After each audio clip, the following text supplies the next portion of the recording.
last session, you all were traveling to the city of, or actually the abandoned village. It wasn't even a city. It's an abandoned village of Ornis. You were traveling through the vast marsh, ran into a few hellhounds on the way, and upon entering the village of Ornis, so I'll just read the recap again. Following an old, almost unrecognizable path, you managed to finally reach the entrance to Ornis. A group of ruined buildings lies in front of you. The overcast sky giving the place a gloomy, eerie atmosphere. Plants and mud have covered almost everything in the intervening years. From your viewpoint, you can count about 40 buildings total. Only a few which are still standing, and at the center you can make out a tall building only partially ruined. It's the tallest and most impressive structure in the village. So that was what you found upon getting to the edge of Ornis. You then, the party decided to sit in hiding and watch the city for a little bit. And you snuck around a little bit to where you get a decent vantage point without actually entering the city, which you were able to do. You watched the city for a little bit, and then while you're watching, you caught a glimpse of something out of the corner of your eye. One of you caught that. I can't remember exactly who did that, but you were able to perceive something going on. You guys investigated that, and then what it was is you noticed the movement in the window of a nearby building. And as you moved past the window, you saw a humanoid figure sitting in a rocking chair. Its back turned to you, and it appeared to be an old lady with long white hair. She was sitting there silently, and the only thing you could hear was the creaking of the chair at the time as it rocks back and forth. So that's where it initially started. You then came around to where you could get into the building. A conversation ensued initially, and then almost immediately you were... Hold on, where's my picture?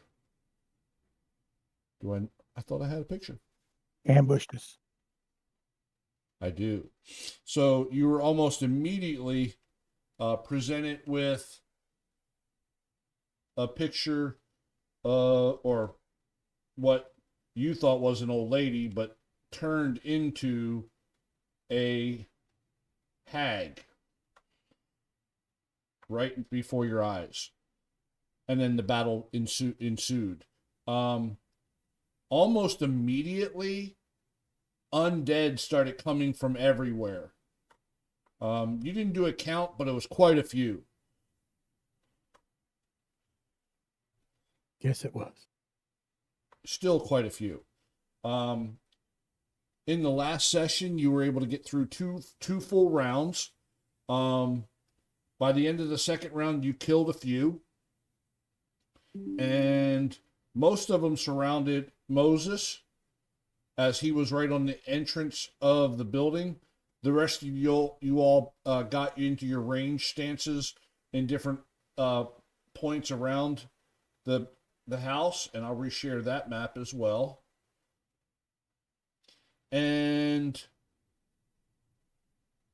the hag moved back into a corner where one of the ghouls backed up in front of her, almost in a guarding stance. The rest of the ghouls and skeletons went out and started attacking you. Right now, the only person not in melee is Faye, because the one that was heading toward her, I think either she killed it or Savin killed it, and then she backed away. But everybody else is currently in melee with either a skeleton or a ghoul. I said skeleton, zombies. Sorry. They're skeletons as well. So Savin and Kiko are both currently in melee with a zombie. And Moses is in combat with 4, 1 ghoul, a zombie, and 2 skeletons. So he gets the best of the bunch, and then there's 2 off by themselves. It's 1 ghoul and the hag, of course. That's where we're going to pick up the top of round 3, and Savin is actually at the top of the list. So let me go and switch over to the combat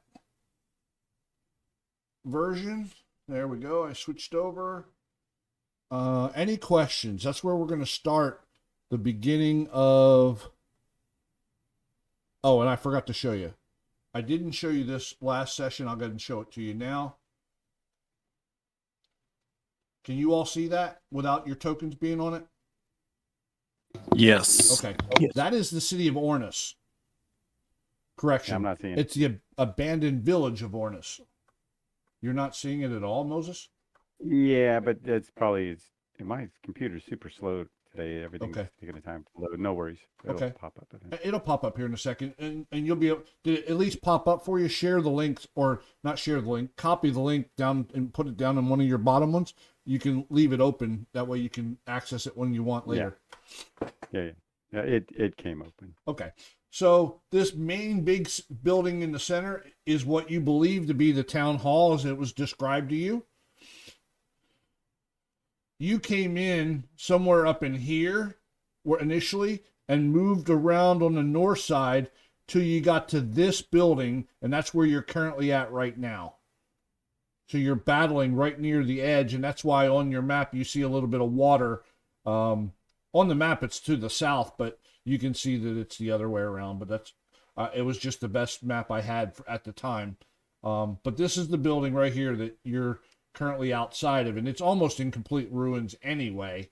But in any case, you are currently on the other map where your tokens are. So, and that's where we're going to pick up the start of round 3 with Savin. Cool. All right. Let me get back on the map. I'm in melee with him, correct? You are, yes. Okay. So I'm going to do the bonus action to disengage. Okay, you can do that. I'm going to move the 30 feet. Let's see. I guess I could probably get to about here. Yep, that's 30 feet. I'll take the aim at the hag. All right, so you know if you do that, you're not going to have advantage on the roll because you just moved, and you won't get sneak attack on that. Okay, that's fine. I'm going to try to put some. No, you're good. I'm just making sure you're aware, and you know that you could get sneak attack on the one next to Kiko and or any one of the ones around Moses, even though you don't have advantage because they're adjacent to one of your allies. Right. I just want to make sure that way you're not giving up something that you don't want to give up, you know? How you doing, Moses? You got a little damage. Maybe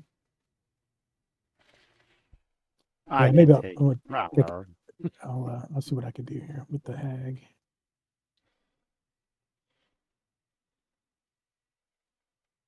Almost forgot what I was doing. Here we go.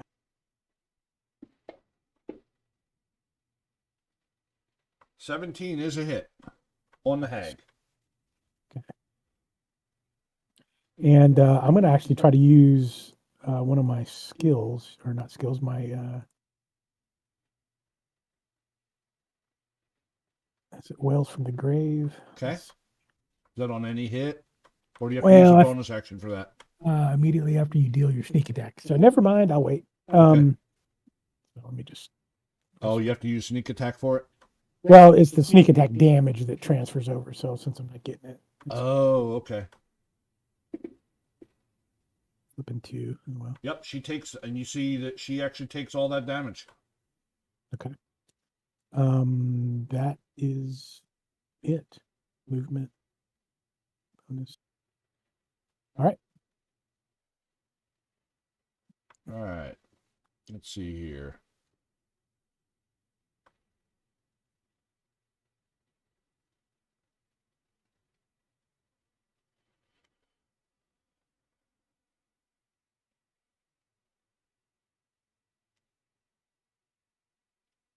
This one's in melee with Moses, and he is going to try to bite Moses with his melee attack.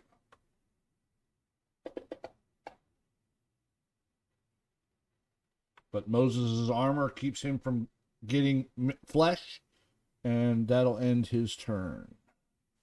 That's a great purchase. Oh, armor's always good, right? Oh man, that's so good. All right, this skeleton, not having much choice, he's actually using his short sword. He's got a short sword and a shield, so he's just all bones, of course. But his short sword, he's going to try to attack with his short sword here against Moses. Oh, and he is not able to get through Moses' armor. I am going to roll. Nope, he's good.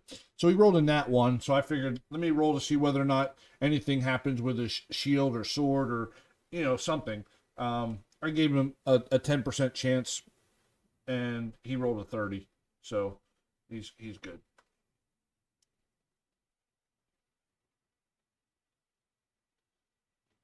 Oh, that one ends his turn, sorry. And we are at the owl prior to Kiko's turn. So Hootie's flying just north or just on the other side of the ghoul with Moses. He is providing flanking for Moses at the moment.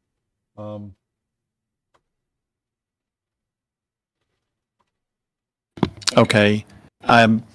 I think I'm going to keep him where he is. I can't see the map yet because I'm on a different computer system and the monitors are different shaped. And like most of my windows were going off the bottom of the screen. Oh wow.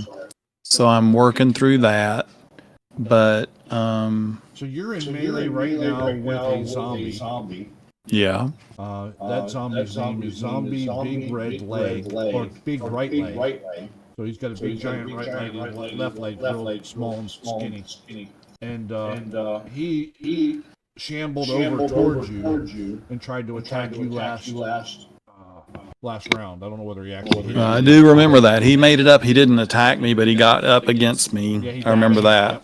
Yeah. But anyway, he is right there with you. So is there something maybe you want to try to do with him that you can do in melee? I think you have daggers. Oh, yeah. Quarterstaff. What's his name again? Something, Zombie Big Right Leg. Big Right Leg. Okay, let me target him in the combat tracker. I can't see the map, but I can see that. Right. And then trying to think what else you could possibly do. I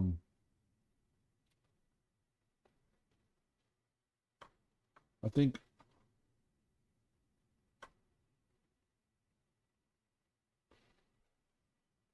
I could just disengage and get away from him for one thing.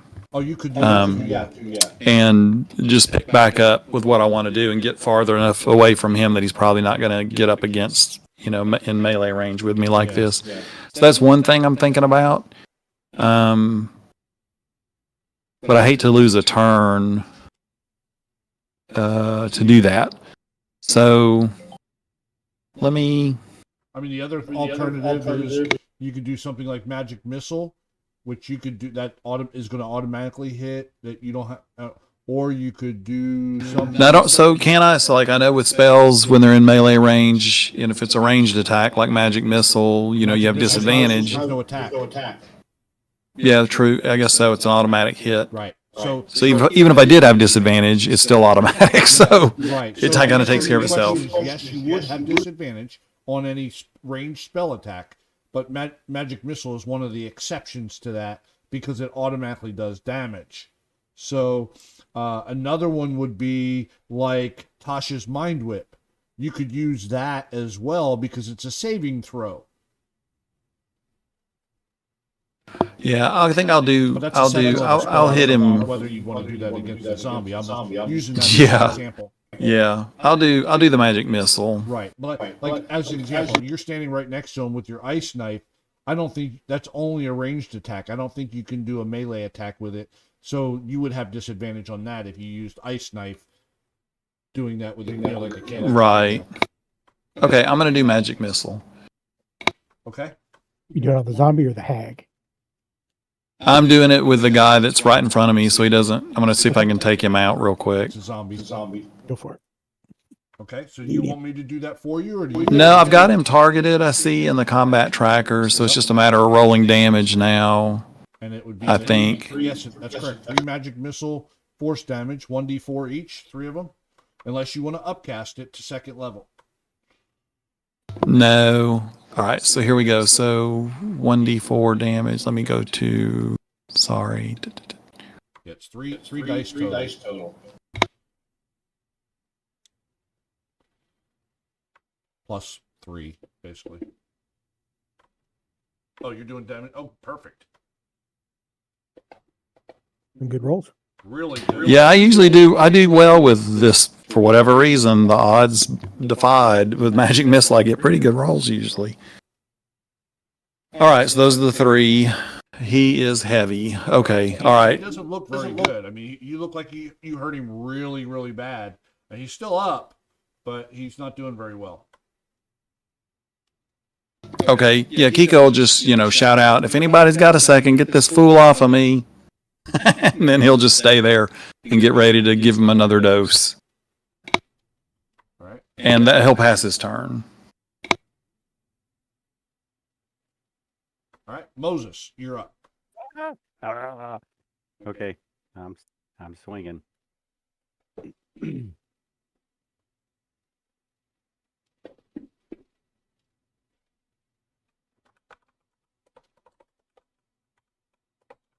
Telling you.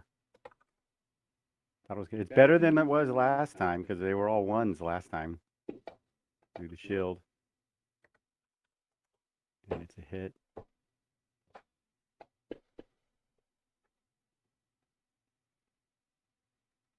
It's actually. He's critical. I mean, even though it was a minor amount of damage, still pretty dang good.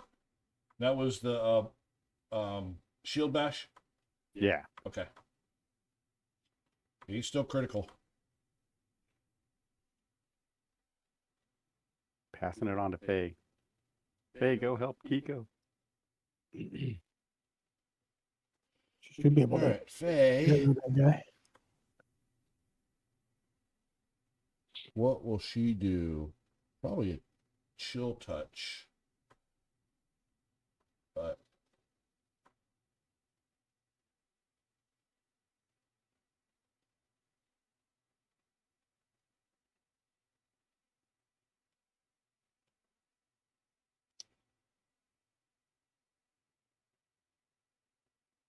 you're still doing okay with spell slots. Most of that's healing, though. And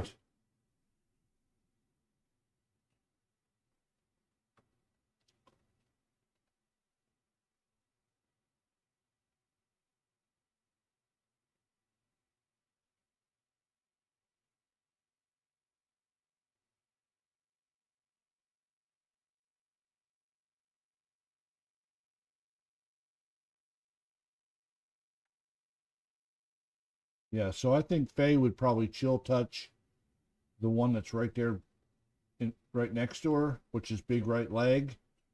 Get it off of Kiko. Unless you guys are opposed to that. She'd probably say something smarmy at me too and taunt me. Yeah, of course. Of course, I've got to save you. Out of love, out of love. Yeah. So she is going to cast Chill Touch. Let me go ahead and cast that. And hits. Doing Would go Faye.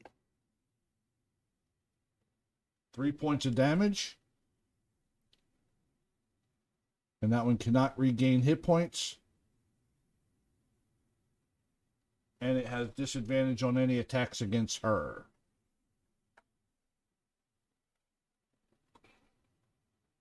Oh.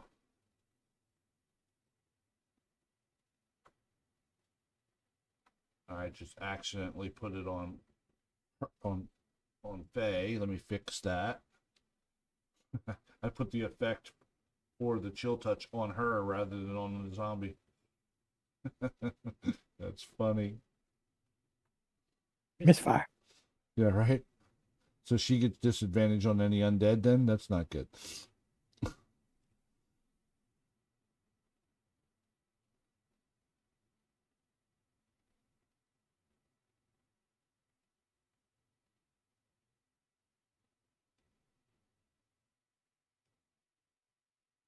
All right, fix that, and that'll end her turn. Skeleton, which is just to your right there, Moses. He reaches out and swings his short sword to you. He does not have advantage from where he's at. They are not very good. And that one hits. Ouch. And that short sword finds you for 7 points of damage. And you are good on your concentration check.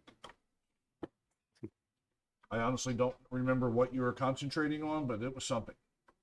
I've got a divine. Smite. No. Oh, that's smite. Yeah, wasn't it? Divine favor. It was a divine favor. Yep. And that's rolling an additional 1d4 damage. Wait a minute. Your shield bash, why didn't that go through then? Well, it's supposed to be an automatic 4, but it did the 4 plus the 1d4, which was 5. So I think it did it. Didn't it do it? Oh, I'll go back and look. Yeah, it did it. Because it's the shield bash is 4 points of damage, and then it rolled the additional d4, and you rolled a 1 on it. I get you now. Yeah. So okay, I just missed what was going on there. That's fine. And that's all the skeleton does. This other zombie is going to try to chase down Savin. His target runded it away. And he's going to move 5, 10, 15, 20 to there. And he is going to try to slam attack Savin.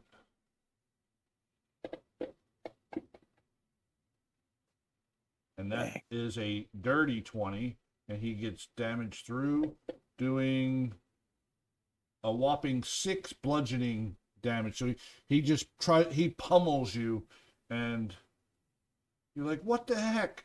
And that'll end his turn. Okay.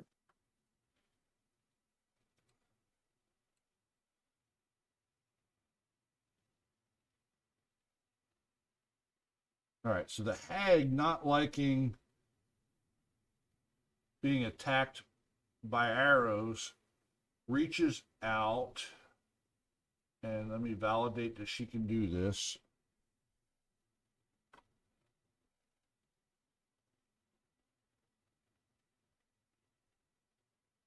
Yes, okay. So, yeah, she, let me untarget Faye from last round, target Savin, and you start hearing her cursing. And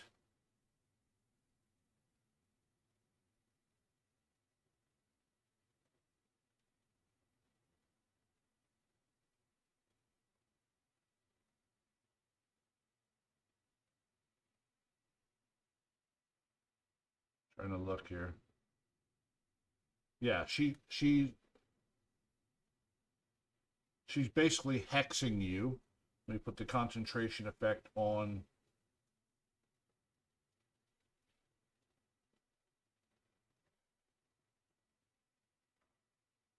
And that probably just put it on you. Let me double check.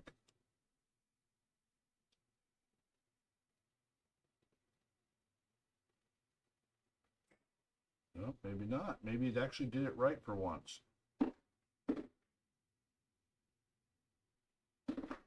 No, it doesn't look like it. I don't know where it went.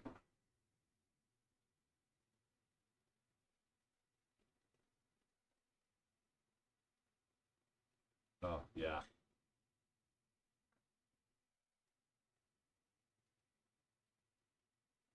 Okay. That's good. Hex is on you.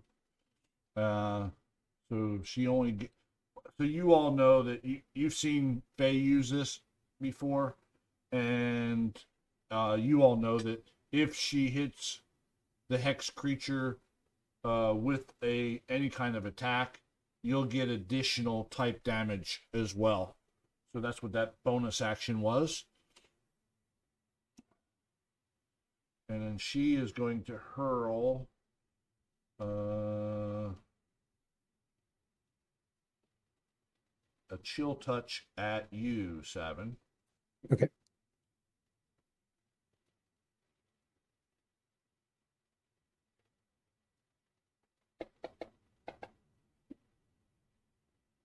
Dang. Oh, and she crit too. That's not going to be good. I know it's not supposed to be funny, but Right. poor Savin. Yeah, Yeah. this is not going to feel good. Let me make sure that the hex stuff is on right. And then chill touch damage. Oh no. 13 points of damage because her hex was critted as well. Okay. You are now critical. That did not feel very good to you. So the downside of a chill touch is you cannot regain any hit points during this turn until she goes again. Okay. But Faye uses that all the time. You guys see it all the time, and that effect goes on to the creatures too as well. So you know that things aren't. I mean, somebody can't magically heal you from a distance, nor can you take a potion of healing or anything like that. Okay. The exception would be players in the chat. That's about the only way, and we have one person watching at this point, so we'll see what happens. That is Save all Savin. the witch can do. Hag, sorry. The zombie down by Kiko tries to get. Okay, this is not funny, Savin.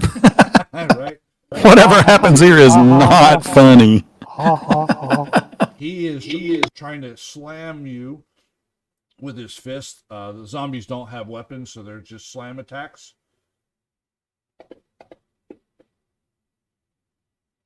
And Kiko's able to dodge out of the way of that hit.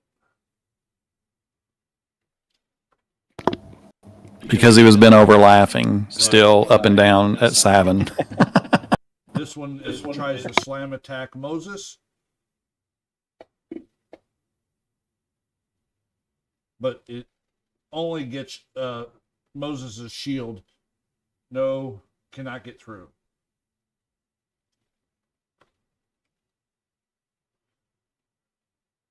This ghoul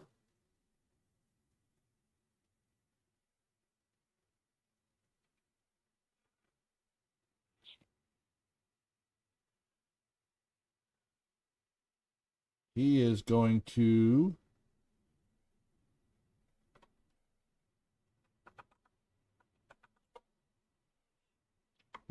take the dodge action because he does not have a long range attack, and he was told to guard the hag.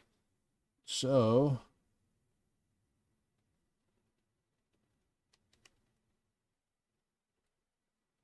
I've got the dodge action on him, and that is just for the round. So, and that is his turn.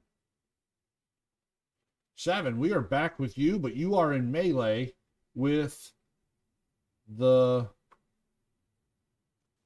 Mean guy. zombie right in front of you. Okay. I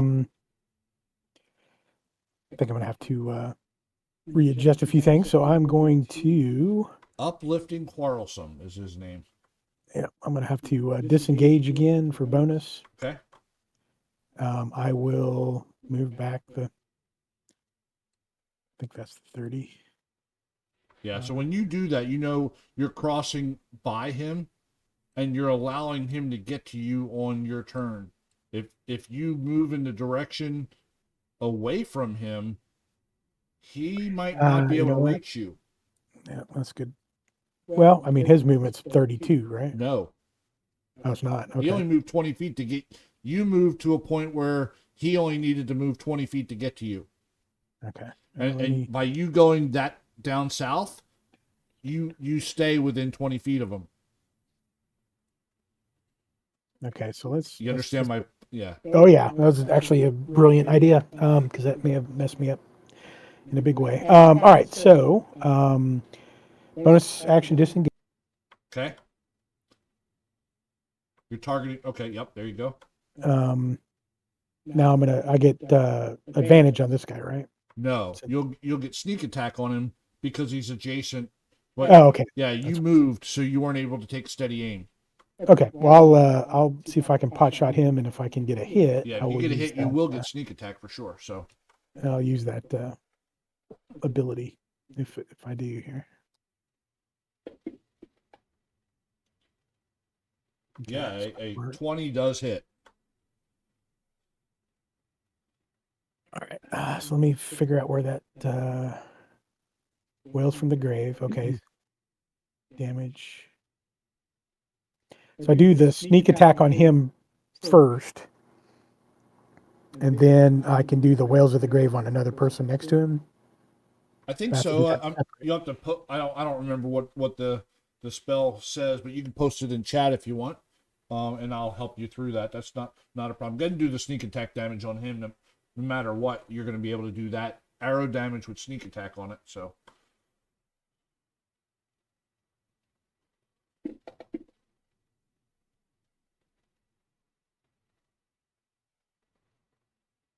Yeah, so he goes down. He's dying. Okay, so where's the copy on that? Hold on a second. Yeah, you're fine. Hey, Let's see if I can help you out here. Give me a second here. Level 3. Wails from the Grave.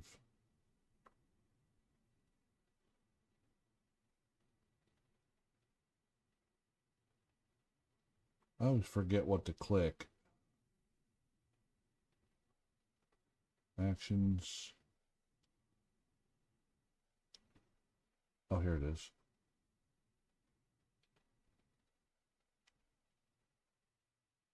Oh, it doesn't even say anything. Hold on. Let me.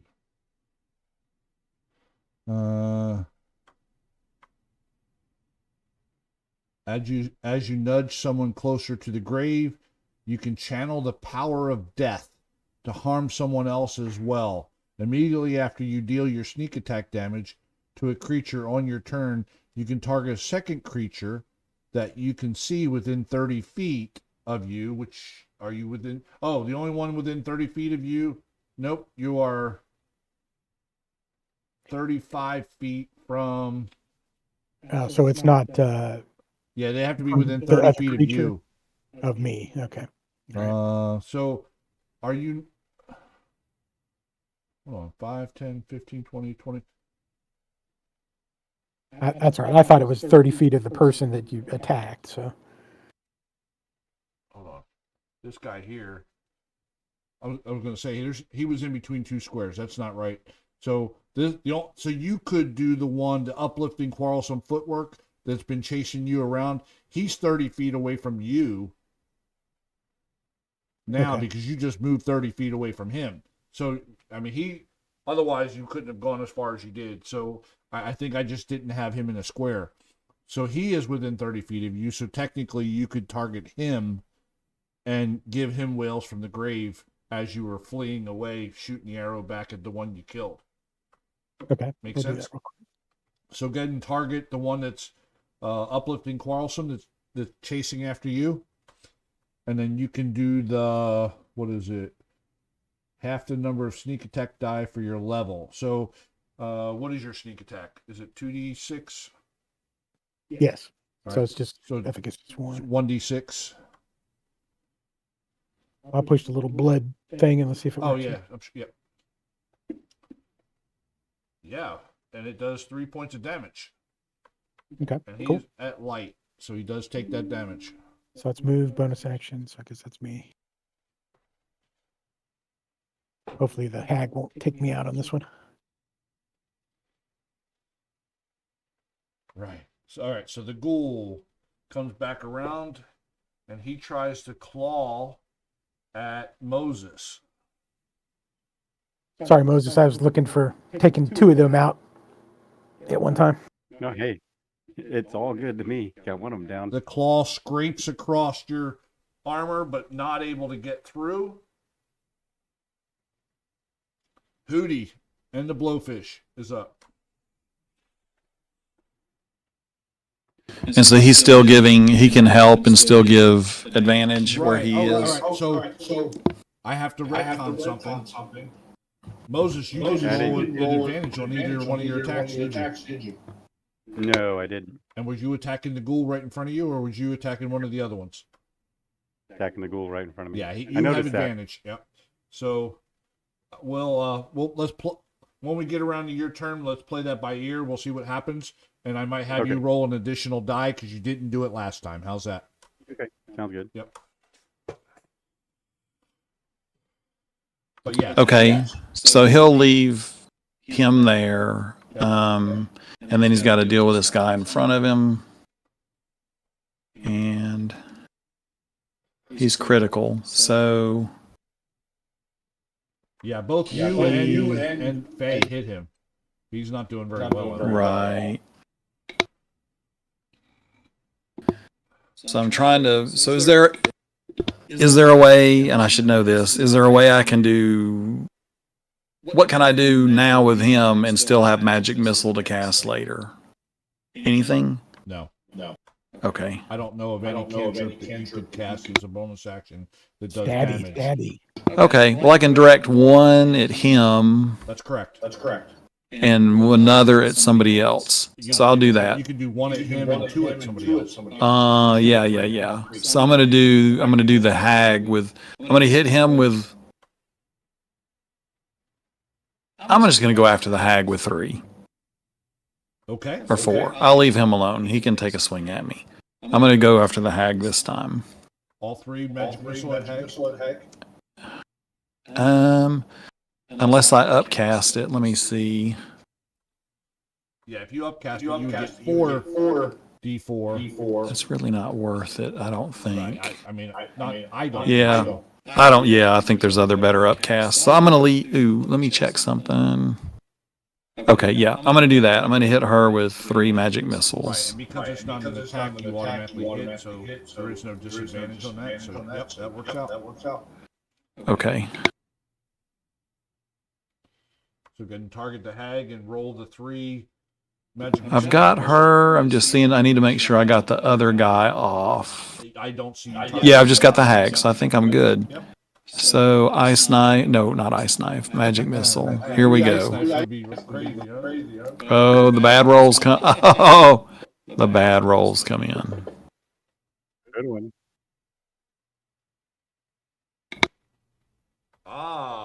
She failed her Yep, concentration. you huh? see that? Yeah. So the concentration dropped. Yay. Off of, Saturn. Hex. Okay. Her Yeah, hex just is think gone What? now. That actually worked. I like when fantasy grounds work. Thank you. Yeah. Well, other All than right. look at it and talk about it. You verified it. Yeah, that's it. I did do that. I did do that. Alrighty. Well, she'll thank Faye for the help. And then, yep. Get ready for the next thing. So I'll pass his turn. Boop. Moses, you are up. Don't forget you have advantage on the ghoul above you. The skeleton so- to your right took an arrow and it just shattered into, the 105 bones or 100, however many bones we have. I don't know. A whole bunch of bones. Can I go back and do something differently? Depending on what it is. I want to move. I want to let him have an opportunity attack and go ahead and move. Okay, you can go do that. Okay, you want to take a swing at me? You know he will. Bear with me here. I figure he's going to do that next turn anyway, so I may as well get movement out of it. Oh, Savin, this is not funny. Not laughing. Oh He no! does 9 points of damage. As you step away, you walk right into his fist. And he punches you in the face, and it hurt pretty bad. But you're able to move now. Okay. He clotheslined you as you took off. Right? Yeah. Oh man. All right. So you can use your full movement Okay. at this point. Anyway, Okay. you go. Okay. Okay. So So while you're doing that, so the hex is off, so I can regenerate now, right, or heal? Yes, sir. Okay. So our viewer hasn't healed me yet. She actually is next, isn't she? I don't know. No, I thought our viewer had some special power.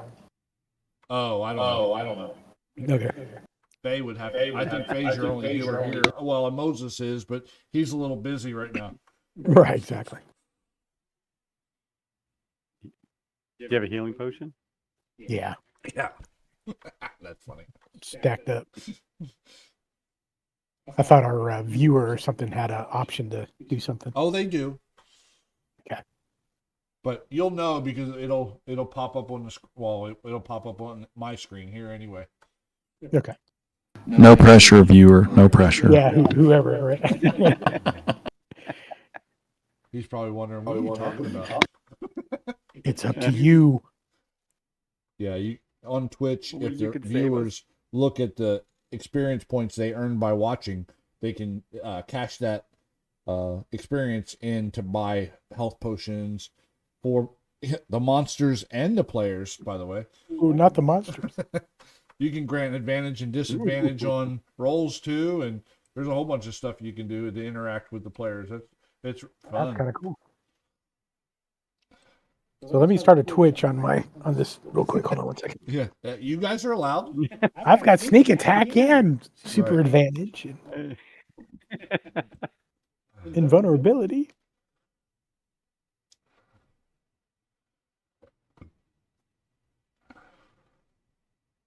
All right, Moses, we're back to you. Sorry, Kiko ended his turn, and Okay. you don't forget you have advantage because of the owl.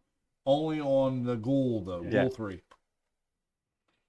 So what I want to do is I'm slamming her with my shield, and then I'm going to take a swing at the other guy, at zombie flat. Oh, okay. So Because I you have think advantage on the shield bash. The first one's pretty. Yeah, the shield bash. I'm thinking that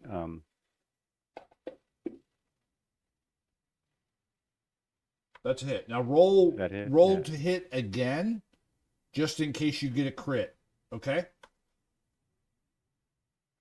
okay, and that So that do it kind with of the gives you advantage back again? your roll from last time. okay. Yeah, it's still a hit, No. not a crit though. Okay. I just wanted to give you a little bit of an extra benefit because you didn't roll advantage last turn is all.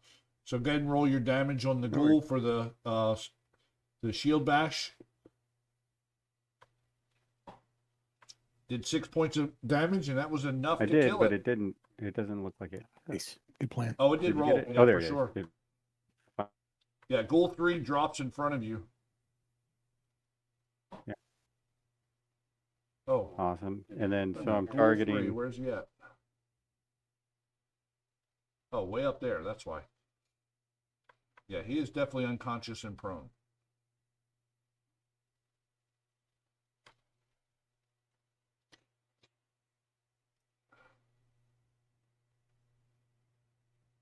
All right, so you got a zombie and a skeleton. I'm not targeting him. You all know that the zombies have, well, the other zombies you've ever faced, you haven't killed any of these yet, but most of the other zombies you've attacked, they had to roll saving throws to see whether or not they actually died, if you remember.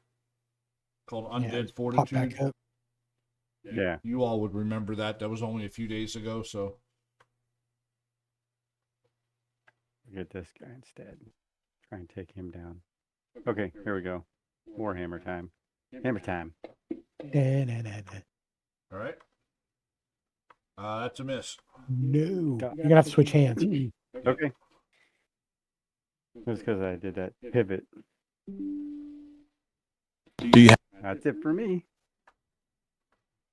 If you want. Ooh, I inspiration. didn't hear. Okay. Move. Can we give him an inspiration to try again? Yeah, if you want. Everyone, I mean, everyone. If you look, everyone's got inspiration. So I got 2, so I'll give him one of mine. I think Oh, I got everybody's an got inspiration. two. I'll go again. Yeah, I want to try it again. All right. Okay, take one of my, how do I get rid of my inspiration on me? At Here, the I top just use right, mine. You can just click on it. Savin already took one away for himself. Yeah, so go ahead and use mine. Yeah, so go ahead and give yourself. Okay. Yep, there you go. And then all you have to do is just re-roll the attack at that point. Okay. If you ever choose to use an inspiration ahead of time, that's still a miss. If you want to do an inspiration before the roll, you would get advantage because you'd have the normal attack. Okay. And so you can do it either way. You can do it after or before. It doesn't matter. The downside of doing it before is you may have hit anyway. You know, that kind of thing. Yeah. But yeah, that's still a miss though. So now it's Faye's turn, and she. Okay, go save 7. Yeah, that's what she's thinking. So let's look. What is she going to do?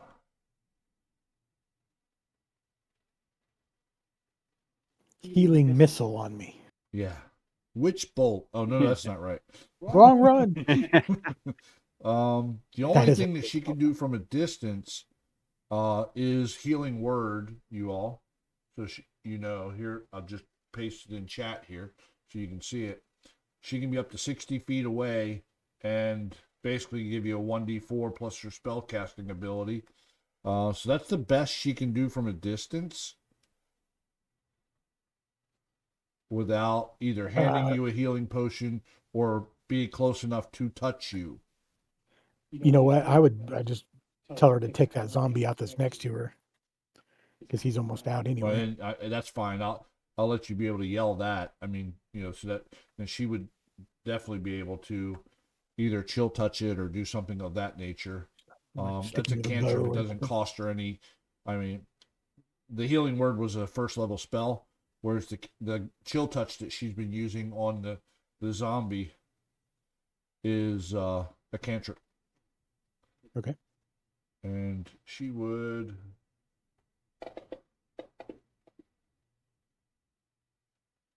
She hits the zombie, and it's going to do. Yeah, there we go. 7 points of damage. Bear with me here. I got to see whether or not the zombie actually dies. Does the chill touch do the damage thing too, the healing thing too? It can't regenerate. Yeah, that's correct. So let me look. Yeah, so if you can't regenerate, That's what I'm looking. Yeah. Nice.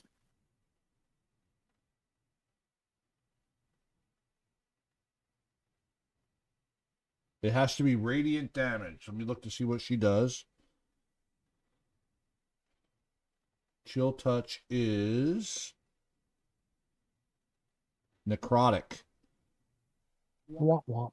Yep, no. So undead fortitude, it has to make a constitution saving throw of 5 plus the damage, so that's 7. So it's a DC 12 constitution saving throw. I'm gonna roll that in the open here. The only other thing is if it's a critical hit, So right. If it succeeds, it's at 1 hit, so it doesn't regain the hit points. It just doesn't go to 0.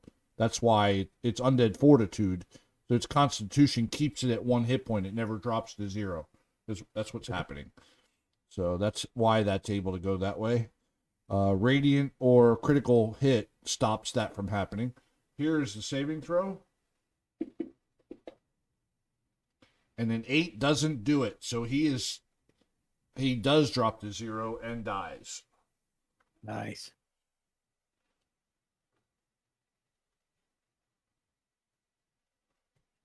And that is she's gonna. move into a more direct line to try to get to the hag. Although she's in line with the hag, though, that's the other downside to that. And that will end her turn. This skeleton is attacking Moses with his short sword. I think this is the one that got through last time, didn't he, Moses?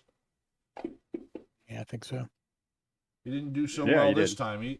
This time you turned to fight that zombie, and all he got was some metal. And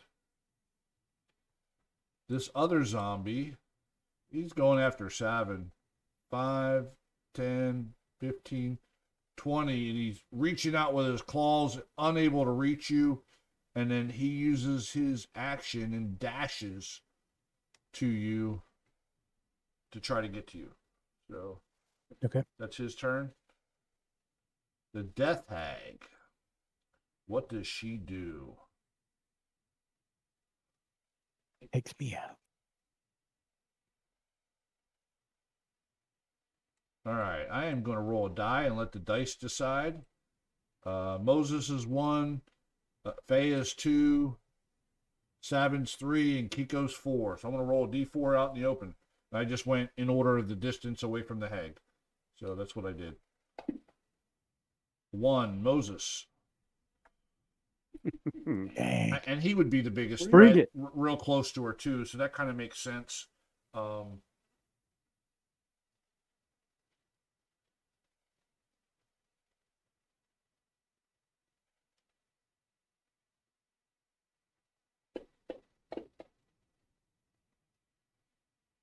Nice. So Moses sees this spectral hand coming toward him, and puts the shield up, and the shield, the skeletal hand is not able to get to him to provide that chill touch.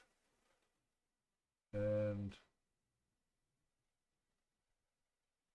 she only gets 1 attack. So the zombie slam attack on Moses. Cannot get through his armor. You all did make a very good purchase there. This ghoul, he is going to dodge again, so I've got to pull that back up because I closed it by accident.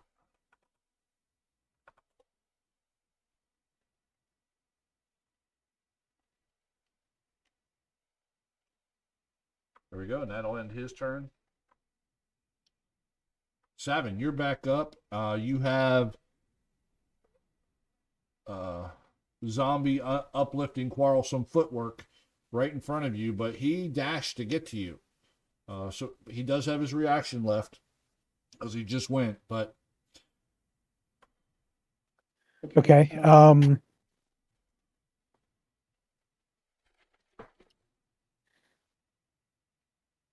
Can I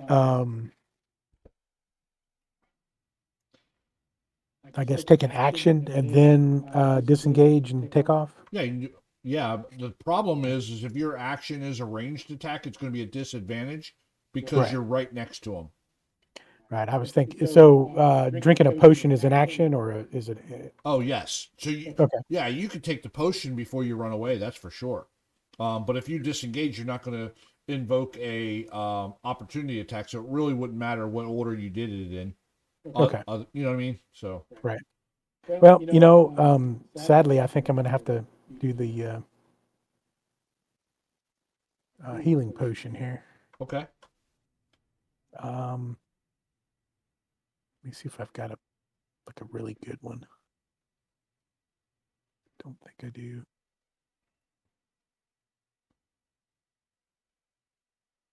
No, just a couple of them.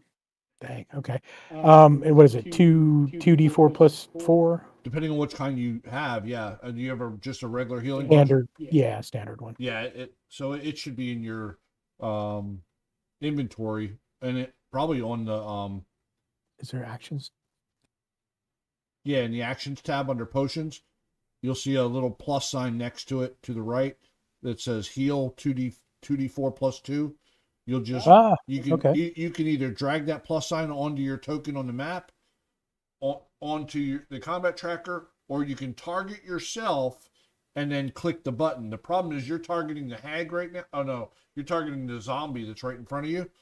If you click the button right now, it'll just give the zombie 2d4 plus 2. Oh, I definitely want to do that. Yeah. So now that that's you're awesome. targeting yourself, you can just click the plus sign next to potion of healing. And you got 8 points back. So you can subtract Horrible. 1 from your inventory.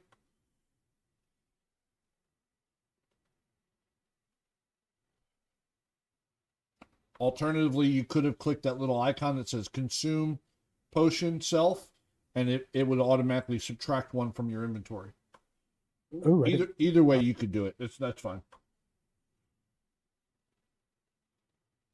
The problem is the action tabs things don't go away, so I'd rather the players check their inventory, because you never know if you really have any left, you know?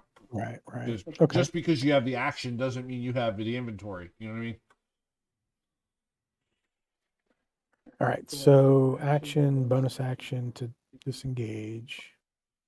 Yep. So you're going to disengage then? Yeah, I'm gonna All right. probably need to. So you have 30 foot of movement.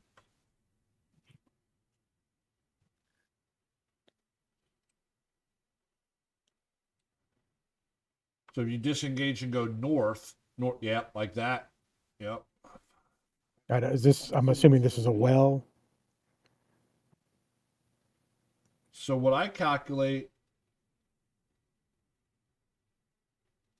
Still gonna be able to get to me though. hold on. 5, 10, 15, 20, 25. All right, so I'm going to bring you back, okay? I see which way you're trying to go, but if you go 5, 10, 15, 20, 25, you can actually get all the way back up to there if you want it to. Okay, yeah, I'll just do that then. I'm assuming you're trying to get as far away from the zombie as you can. Yeah. So I'm just, up to you where you want to go. You move your own character, but I just wanted to show you that you could go diagonally that way and still only move 30. That'd be perfect. So let me pass my turn here. Okay. The owl. He is currently not providing any help at all right now because the creature that was in front of him is now gone, dead, dropped to the ground. There is a zombie just to his south there, and then there's another ghoul up there. Okay, yep. That can for sure happen. No opportunity attack that way. Is that it? Sorry, Kiko. Yes. Okay. Yep. Oh, did we both move the thing or something? Yeah, Okay. I couldn't advance the owl, so I hit it as you hit it. I noticed it jumped twice, so I moved it back. Okay. Alrighty, let me move my map so I can see what's going on over by Kiko. So you have one zombie that's not far from you that was on Sabin. So So Kiko, loving Faye as he does, like a sister, is gonna go probably, here. Here. Watch her move, but I'll go there. So 5, 10, 15, 20, 25, 30. I wish I could get here, but I can't. you could. Right, but I want to do my magic missile, so. Okay, alright, and then he will do the reliable magic missile at the hag. I'm going to make sure how many more of these I got. Yeah, that's your. Let's see. I think I've been checking them off. Let me see. I saw you. Before, so. I started the game with one spell slot checked. I remember that, and I think I've done all 3 into the zombie in front of me, and then I did all 3 into the hag. I don't think I did it another time yet. Well, we couldn't. Someone- This is. We started on the top of round 3 and we're at round 5, so there's only been 2 rounds. So this is Okay. your third round. So. Okay. Does that? Are you saying that sounds right, or that I need one? Okay. There's no way that you could have cast 3 times already with only two turns.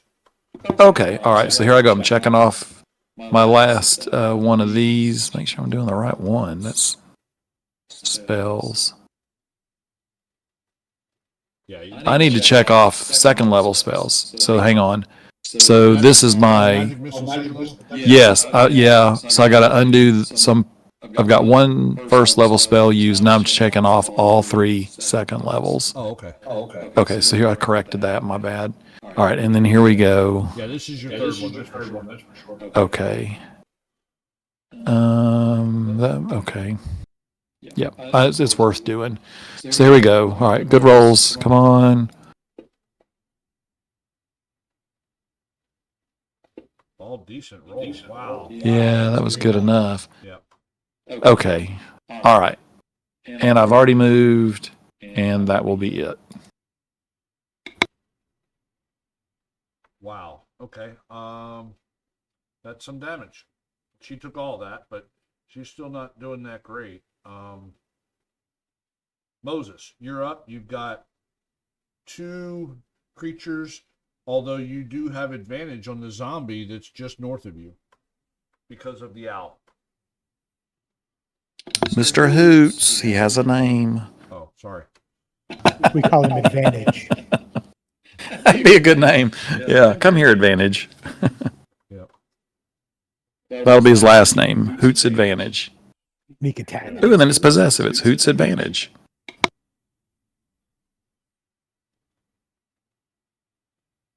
Or it Here could we be go. advantage fodder. A 12 hits. Yay! You dropped a 2. Okay. You have to put that Warhammer in the well if it don't do better. All right, that took quite a bit of damage there. Moderate. Do this shield bash on him again. Okay, advantage.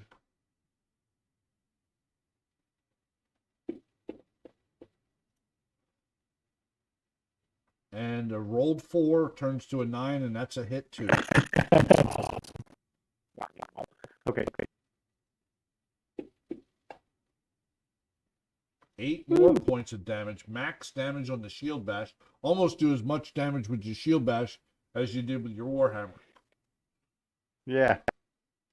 We need to sharpen the edges up on it or Can something. I reposition or no? I don't want to reposition now that Hootie's over. Oh, You could technically, but you are in between the skeleton and the zombie right now.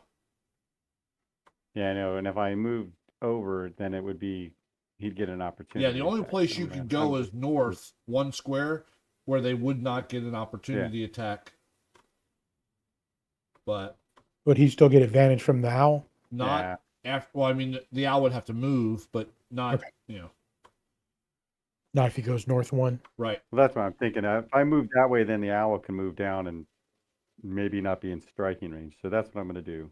I'm going to move up 1. Okay. I'm going to go like that, Okay. and that's going to be the end of my turn.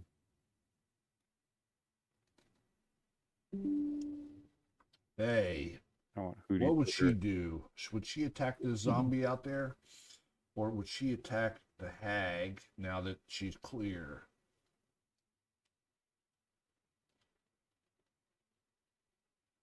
No, I think she is within striking range of that zombie. The zombie could reach her.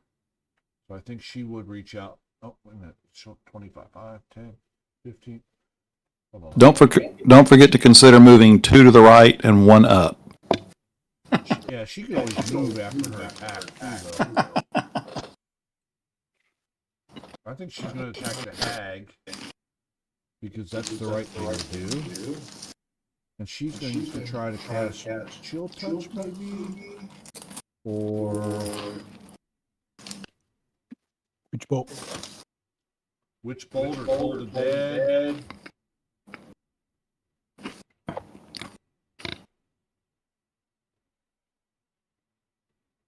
Witch bolt would kind of be ironic. Yeah, the problem is Witch Bolt is well, that's a ranged attack as well. Just wonder which one would be better.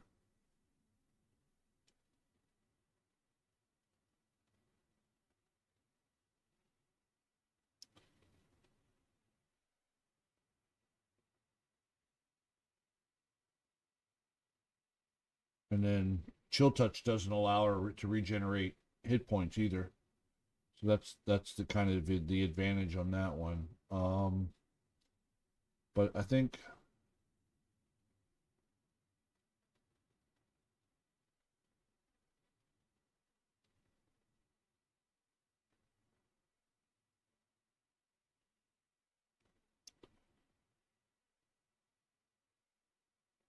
you all have a preference. Which one she casts? What are the choices? Chill touch and Chill Touch, Witch Bolt, Hold Person.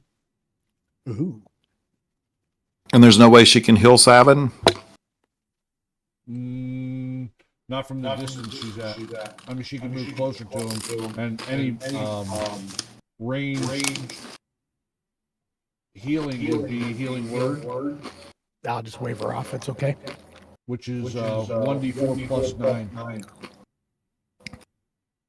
So you could get anywhere from 10 to 13 points of damage, or 13 from 10 to 13 points of healing from a first level spell. Minimum is 10. Yeah, try maybe. Well, that's a hit though, so that would actually do something. The chill touch might be. And that's a bonus action Miss. for her. So, Okay. let me see. Can she attack with a bow after she does the heal? Wait a minute. She can Healing Word you. That's a leveled spell, and still cast Chill Touch as a cantrip. Yeah, but that would be the best of both worlds, I guess. For me, anyway. Yeah, she can only cast one leveled spell, but she can do that as Healing Word. That's a bonus action. She's got to be within 60 feet of you. So let me look. Oh, she is 60 feet from you. Imagine that. So she doesn't even have to move. Perfect. I think she still would. So let's go ahead and do that. Let's check off a first level slot. Cast Healing Word. Thank you, Faye.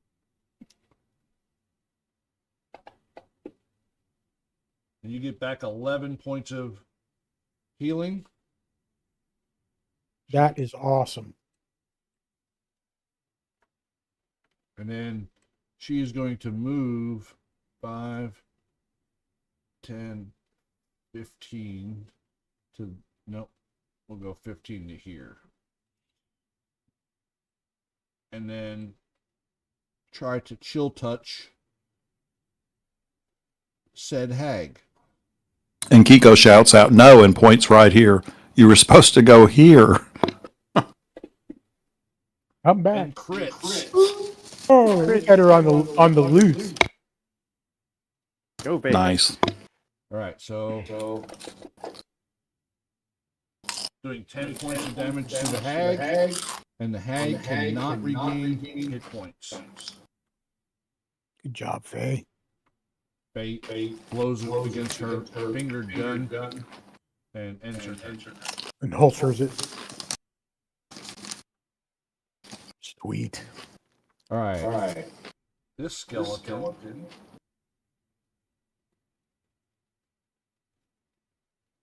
Puffy. moves in off the rock pile, Hoots up next to the hag somewhere will be set. and he is attacking Moses. Cannot find a drink in his armor. He's taking metal. Oh, shoot. It's okay. We don't mind. Crunch, crunch, crunch. I highly recommend Bugles, by the way. This zombie is going to 5, 10, 15, 20. And he is going to dash. Let me clear his target.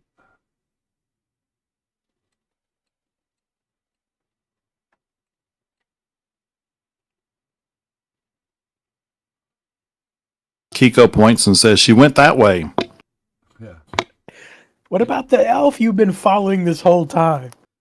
I think if Faye wouldn't have moved, he could have reached her and still attacked. And I think that's why she moved. So That's why I was saying Kiko wanted her one up and to the right of him, so she'd run into her first. all right. This hag. How many times can she cast that? Let's look.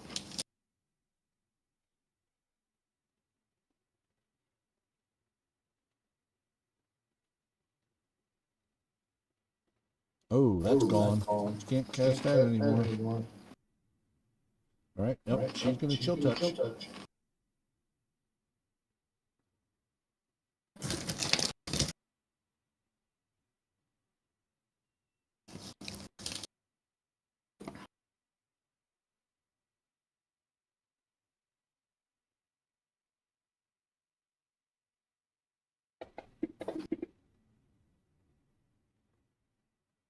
An 8 doesn't get through the armor, and the claw skeletal hand is just scraping at Moses' armor, but not able to get through.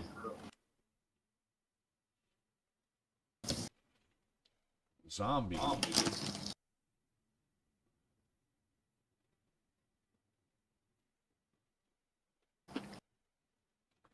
Slam attack. 16 does not hit Moses.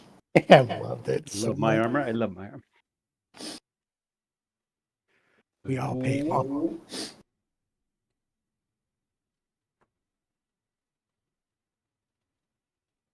Swats at the owl. Oh, don't you touch Mr. Hooves. And he misses the owl. But he did not dodge this round. Imagine that. All right, 7. You are top of round 6, and it appears you're targeting everyone. Almost everyone. I was ranging. Oh, okay. Yep. So I'm actually going to hold still this time. Do my steady aim for advantage. The question is do I want to attack the dude that's been chasing me, and is it Kiko's front door, or should I waylay the hag? Yeah, I mean, you know that if you bring the zombie down with the sneak attack, that's a massive amount of damage, and the Constitution saving throw for that would be huge. So it'd be really hard for the zombie not to drop if you killed it immediately. Although you know you guys have been hitting the hag and it's not heavy or anything yet. So, 6 in one hand, half dozen in the other, really. But yeah, I think I'm going to go for the zombie next right. to Kiko to make sure you untarget the ghoul and Faye too. You've got all 3 of them targeted right now.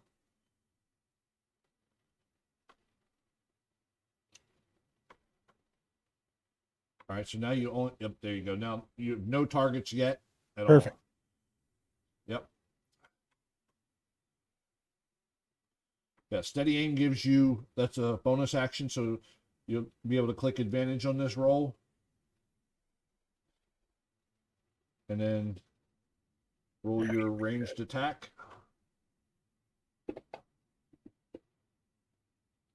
Freaking 17. You dropped a 2, so that was a good use of Yeah. steady aim.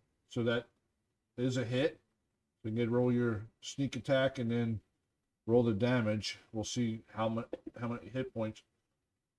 13 brings him to heavy. Doesn't kill him though. You had two little rolls on there that probably could have been a lot better. Yeah, but as an example though, that would have been a DC 18 for him. Had you killed him, he would have had to roll an 18 on a 20-sided die to pass the saving throw. So you doing massive amounts of damage a lot of times will keep them from coming back. That's good. Yeah.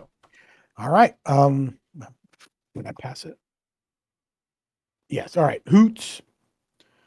Now, Do your Hoots thing. just got swatted at by the ghoul that's right above him.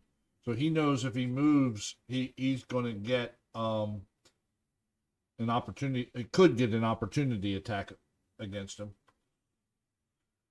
Now he can do the flyby thing where, you know, like owls have that to where they don't get opportunity attacks if they do. Oh, me see. all right. Yep. Now provokes no opportunity attack when it flies out of the enemy's reach. All right. Yep. No problem. That's not a bonus action. That's just an innate ability, I guess. Okay, so he will go,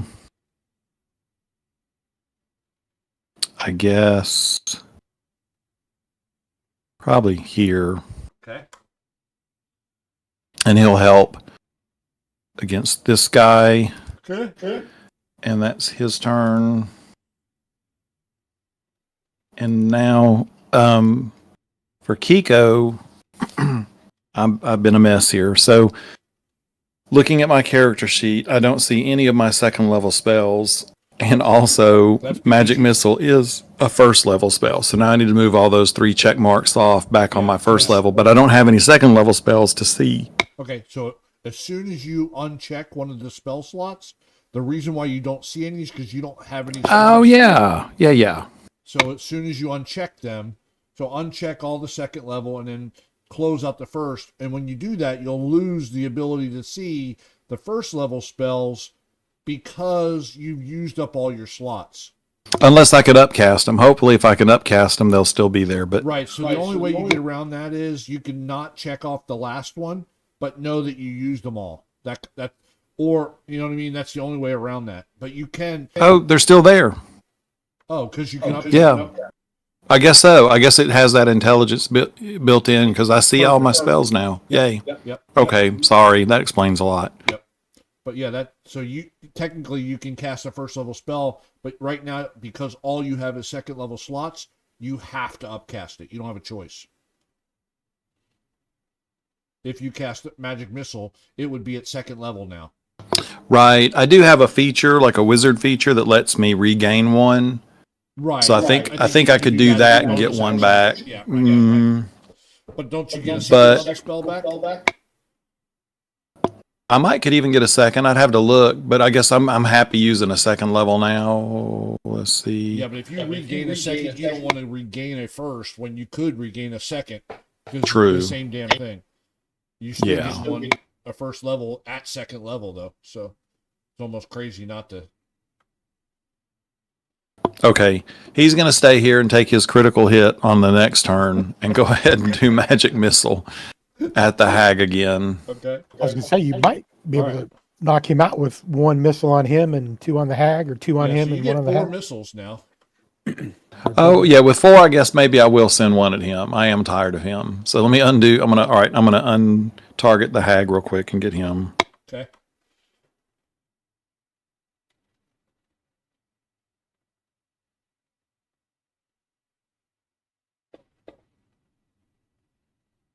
That's 4 points. He's critical now. Fooey. All right, but I can't do any more on him. I got to do what I said I was going to do. 1 to him and then 3 to her. So untarget him and then target her and throw the other 3. But you're right. You have to declare that prior to. So you're correct.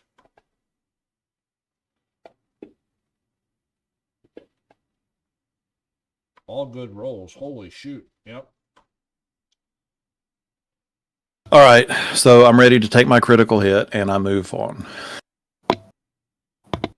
Moses, you are up. You've got the skeleton to your south and the zombie in between you and Hootie. I'm gonna hit the zombie between me and Hootie.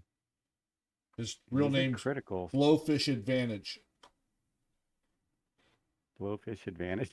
That's him. Hootie and the blowfish advantage. Yeah. Okay. His nickname is Sneak Attack. Well, okay, I'm gonna do a shield bash on him.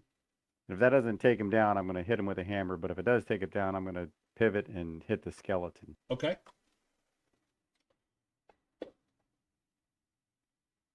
Both hits. So then roll your Okay. damage for shield bash. All right, so let's go ahead and roll here. You did 8 points of damage. That's a 13 DC. Let me roll that 13 DCs. Bear with me here. Again, I'm going to roll it in the open so you all see it. DC 13, that's 5 plus the damage. Oh, does he get it? Because he got the He 13. has that 1 point of that, or 1 point wound. He's got 1 hit point. So let me fix him. You did kill him, but his undead fortitude brought him to 23, and he He is declared it. not unconscious and not prone. I already So said I you was going to bash do it. him, so I'm and gonna you hit know him you again. did enough damage to him, but he like shakes and is standing there still. But I mean, he's at 1 hit point. You all Yeah. you know that because you all have seen this before.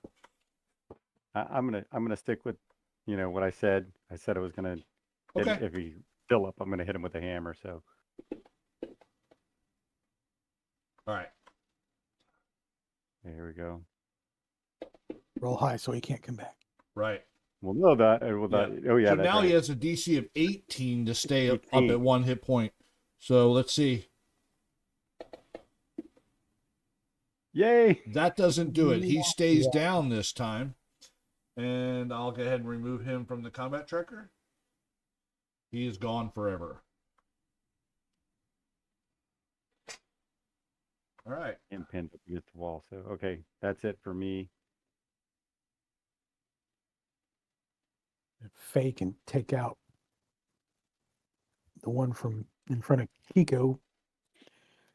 Right. Can't you like stab him, Kiko, with your daggers, or is that He just could like have, yeah, firm? but he's been using his magic missile to try to take the hag out for you all. Taking one for the team. Right, there you go. I didn't mean to speak for you, Kiko, but it's obvious that's what was happening. I was It's just wanted the high drama. I think she could, in fact, chill touch this dude.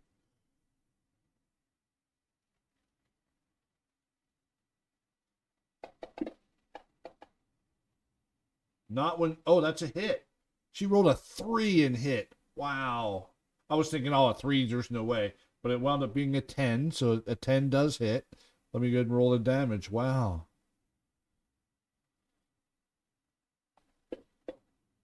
Oh, and rolls max damage, killing it. It is a zombie, though, so I have to roll a 13 DC for it not to be dead. So let's find out. Undead Fortitude. Here we go. Constitution saving throw. 13 DC. Oh, wait a minute. What?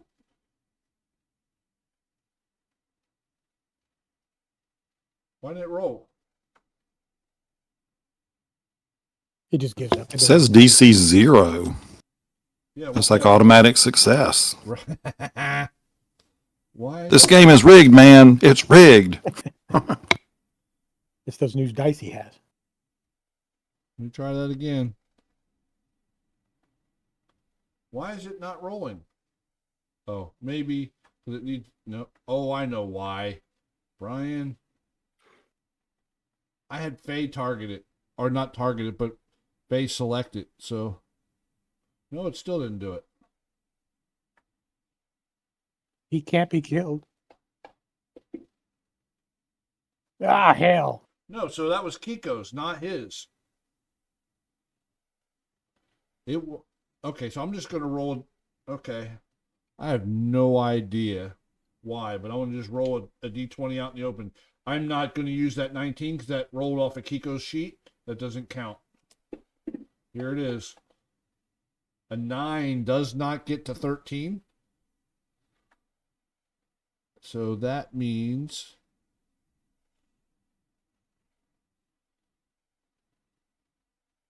that zombie is in fact dead. It's the rest of Faye's turn. That was her action. 5, 10, 15, 20. She moves to there, turning her attention to the hag. And she casts a first level spell. Bonus action. Check that off. And you hear Faye talking in tongues and curses the hag, hexing her.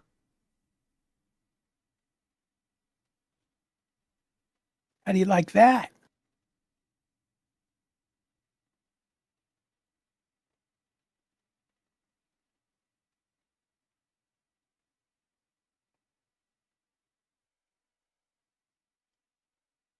All right. And that'll end Faye's turn. But now when Faye does damage to the hag, she's going to get an additional 1d6 necrotic.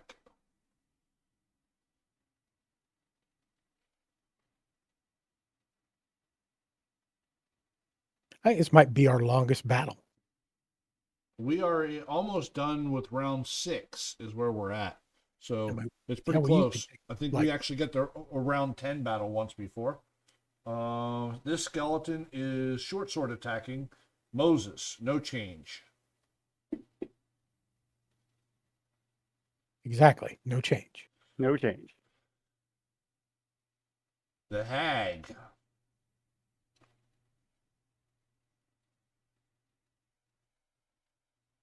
She can't curse anymore. Can't do that anymore. Yep, it's a chill touch.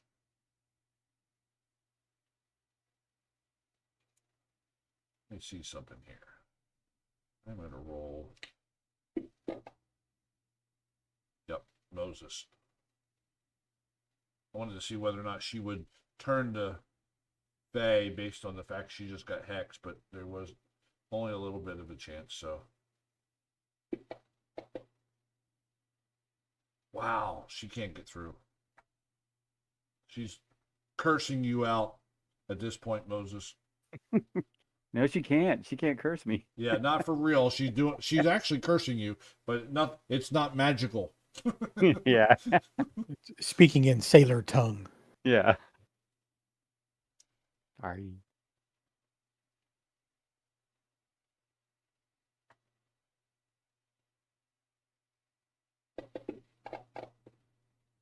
Why did it roll with advantage? Oh, I'm going to re-roll that because it was targeting the owl as well. That's not fair to you to claw attack now. Ooh. Oh, crits on you, though. That's the downside to that. That's not very nice. Wait a minute. Oh, not targeting. Oh, doesn't count. That's messed up.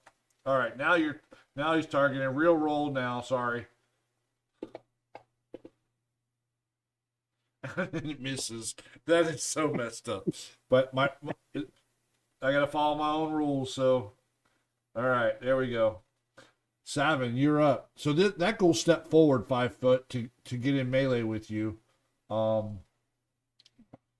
don't know what happened, but I think you probably think that the hag was getting frustrated not being able to hit you, and it told it to go. So, but all right, Savin. Take a pot shot at the bag here. Okay. Gotta get back to my character sheet. Here we go. All right, so bonus action, steady aim. Or is that right? Yep, that's correct. Yeah, that's the right one. And here we go. I Gotta be kidding me. 2 4s are a miss. You do have one more inspiration if you want to use it. You know what? I'm going to do it. Why not? Lame. Here we go. Hey, you hit. What do you Turns know? it into a hit. That makes a difference. I will take it.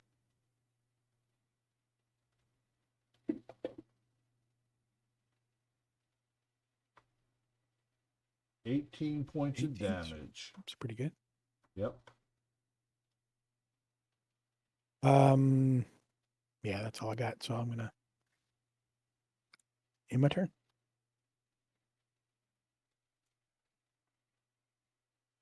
Hootie. Let's see. I guess I'll go here. Okay. Yeah, he could easily fly up, so it's no big deal. Okay. Any other creature that's not flying, I would have said you couldn't have done that. But the fact that you Okay. can fly up and over is no problem at all. All right. Yeah, I just don't see another spell necessarily. Let me see. That's better than Mind Whip. Let me just for fun, I'll try Tasha's Mind Whip on the hag. Okay. Is that a saving throw?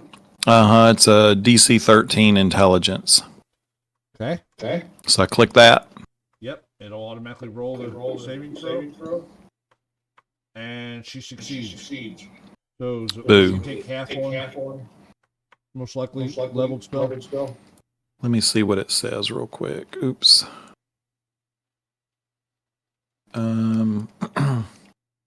So you physically lash out at one creature you can see within range, must make an intelligence saving throw. On a failed save, the target takes 3d6 psychic damage, and must choose. On a successful save, the target takes half as much damage Yeah, so good and and suffers. Fantasy Grounds Okay. will automatically. You just don't put the other effects on her. Yeah, so she took 11 points of damage, dropped down to 5, but you brought her to critical when you did that. Okay, that's something. Trying to think. I can't do any bonus action really. I can move, but I don't know that I really need to. So, and I like that I can kind of see over here in case anybody's coming, and I like that I can see up this way too. Okay. Even though Hoots had reconned that earlier, but Yeah, all right. You all don't see any more things coming. You do know that they all originally came from around here. What looks like a grave site over there, but you're not really sure.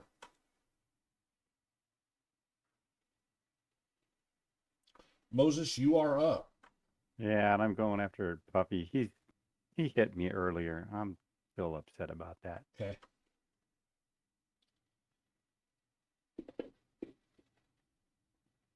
Boom. 18 does hit, or 23 actually.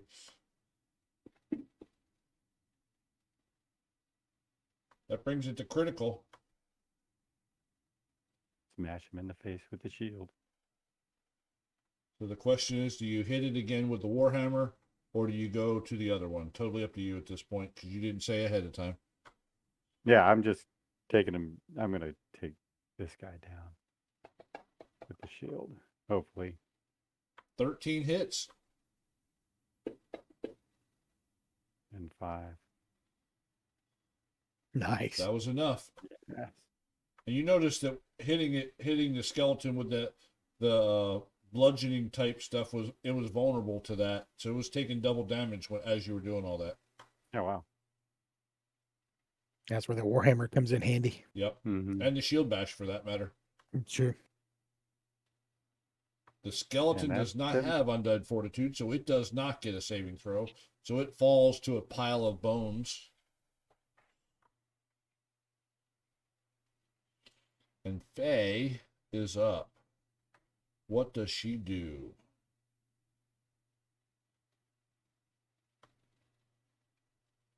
I need to fix her coding too, because that she should have that 1d6 necrotic damage on her sheet if she has the hag targeted.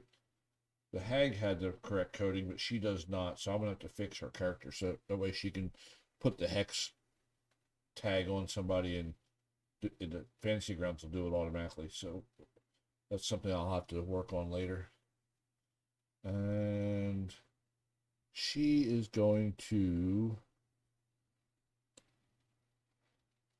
Hag's looking hurt too, so I'm wondering if she was just going to heal her or what. What do you think? Oh, come on, that's funny. No, it's not funny at all. Not. 1d8. She gets all her curses back too. And oh no. Yeah, I think she's going to chill touch her again. That way she can't heal. In fear that she might heal herself. Because her turn's coming up next. And she's going to get a 1d8 and a 1d6 necrotic. So let's see what happens here. Oh no! Completely misses with the chill touch.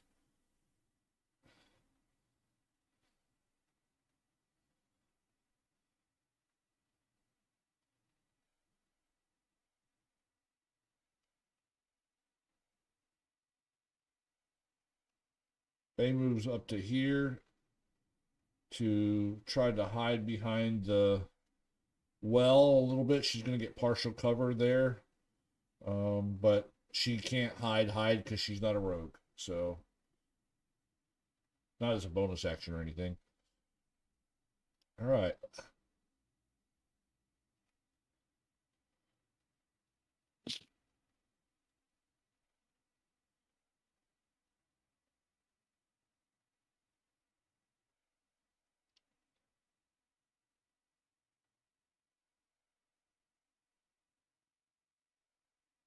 I'm going to actually roll.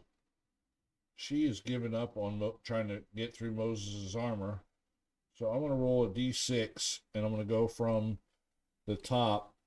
So Savin, you're going to be 1, Phase 2, Kiko's 3, and then 4, 5, 6. Same thing. So I'm going to roll a d6 and let it determine which one she goes after. I'll say Kiko's kind of been a nuisance on her, so you might want to wait an attack against him because he has been a nuisance. Well, if you want. Yeah, no. And Savin's hitting her with sneak attacks, and Faye's hitting her with chill touches and hexes. So that's why I chose you 3. And I'm gonna just let the dice decide. So 6, that is Kiko. So either way, it's the same. So it was 1, 2, 3, and then 4, 5, 6. So you each had two things. In either case, it's still going to be a chill touch no matter what.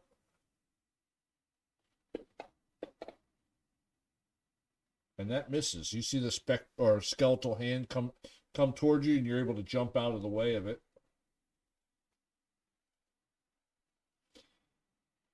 This ghoul is going to try to claw at Moses. Blocked by a shield. Moses has not had to do one Constitution saving throw from paralysis due to the claw attack yet, because it has not hit with the claw yet. That is crazy. I was thinking I was going to be paralyzing you all when I set this up. Savin, you're up. Top of round 8. Good deal. All right. I guess more of the same here. Okay. Yeah, you can for sure take steady aim there. I mean, you don't even have to worry about using sharpshooter, getting around that rock like you did before. She stepped out in the open to get a clear shot at you. But instead saw Kiko and fired at him.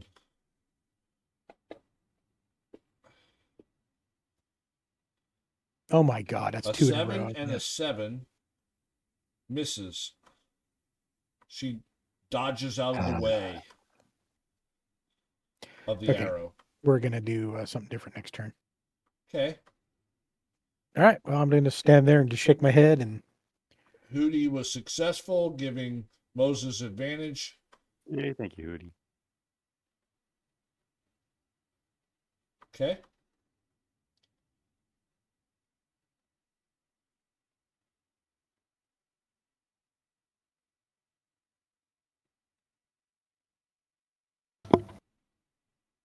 Yeah, I think I'm going to try that mind whip one more time. Okay. Don't forget to target her. Unlike me, where I messed it all up. Okay, and I'm having to check off a spell slot from last time too. Okay. Yeah, if it hits, it really does a lot of damage. I mean, you know what I mean? So, it does other effects too, right? Oh, she succeeded. Dadgummit.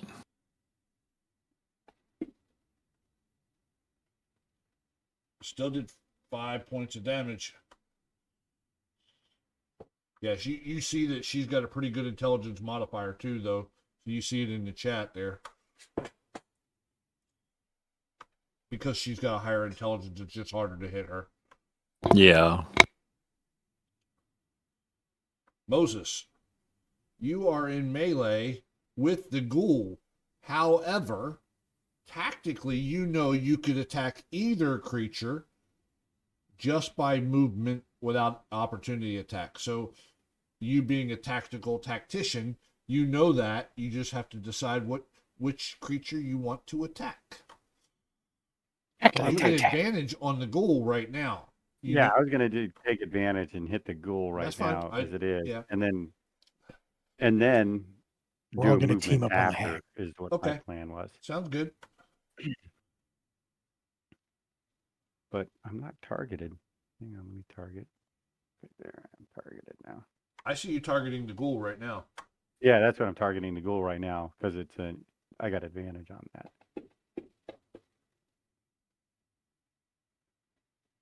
Yeah. And that does hit. Moderate. All right. And then hit that again. Well, dropped a 1 and 20 Yay. hits. Brings him to heavy. Okay. And then 5, 10, 15. And we'll go right there. Okay. Hitting right in the hag's face. And that's going to be my move. Okay. Faye. She's going to step out 5, 10. Chill touch. Wait a minute.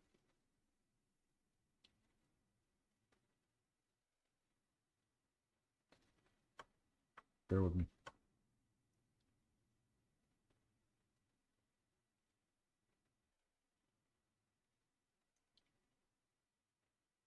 Yeah, chill touch. Thinking whether or not she might do shocking grasp, but it's still the same thing. Less damage, so I'm thinking chill touch is the way to go.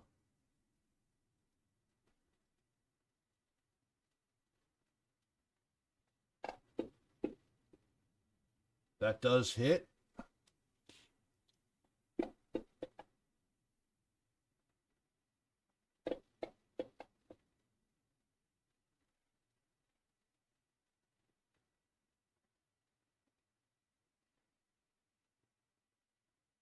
All right, so that was the hex damage and the chill touch damage, and now the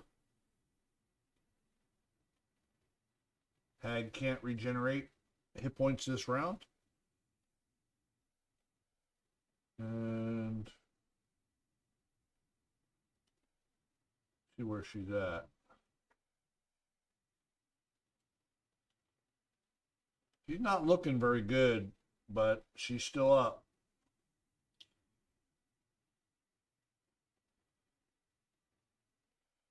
Now the question is, what does she do as her possible final? She can't do that. She can't get a. I think she is going to.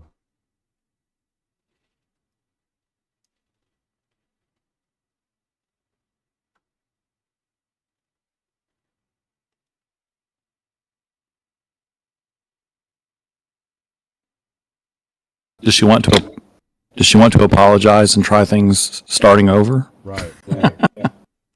No, she. It's all a misunderstanding. Hoots was really nice to her. Yeah. That's what she does. She wants to kill at least one thing, because she'll kill Hoots. No, Oh, that's so bad. no. Bite his head off. That would be funny. Yeah, he started all this. I can see it happening. Yeah, no. She reaches out and tries to claw out. I mean, she has these nasty hands that she's going to reach out and try to melee attack Moses as he approaches her. Hands are a baby white. She Wah, rolled- wah. yeah, she rolled a 6, which is 11, and that's definitely a miss. Moses is just holding his hands out to the side now. Said, "Do your worst." What's it gonna do? Right. Yeah. And as a bonus action, she changes her appearance into Moses's grandmother, and then she ends her turn.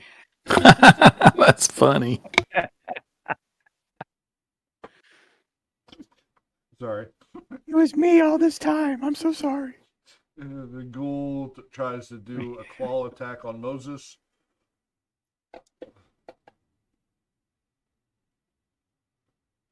If it was smarter, it would have moved into advantage spot, but it is not, and unfortunately, it cannot get through your armor.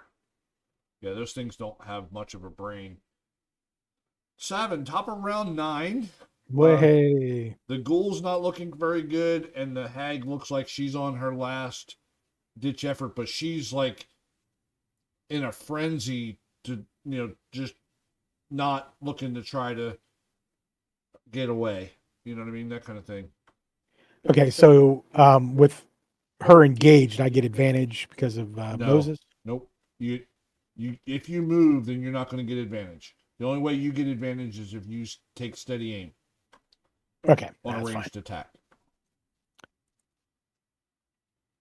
I mean, the other alternative is to run up into melee and get into a flanking position.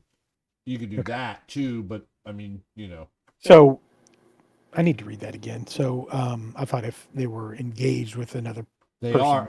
So you're going to get sneak attack, but not advantage. not advantage. That's right. Yeah, Okay. you're just mixing the two up. So yes, Always. on that, if you attack her and hit her, you will get sneak attack damage because of them being engaged with Moses. Right. Okay, yeah, that makes sense. Yeah. One day I'll figure that out. So, all right. Well, I'm gonna see if I can stick her with another arrow here, and if it works, I'm gonna use that Wells from the Grave thing. Right, because that puts you within. Yep.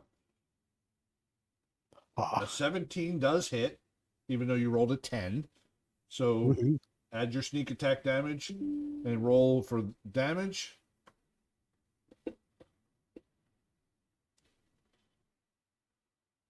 Ah, okay.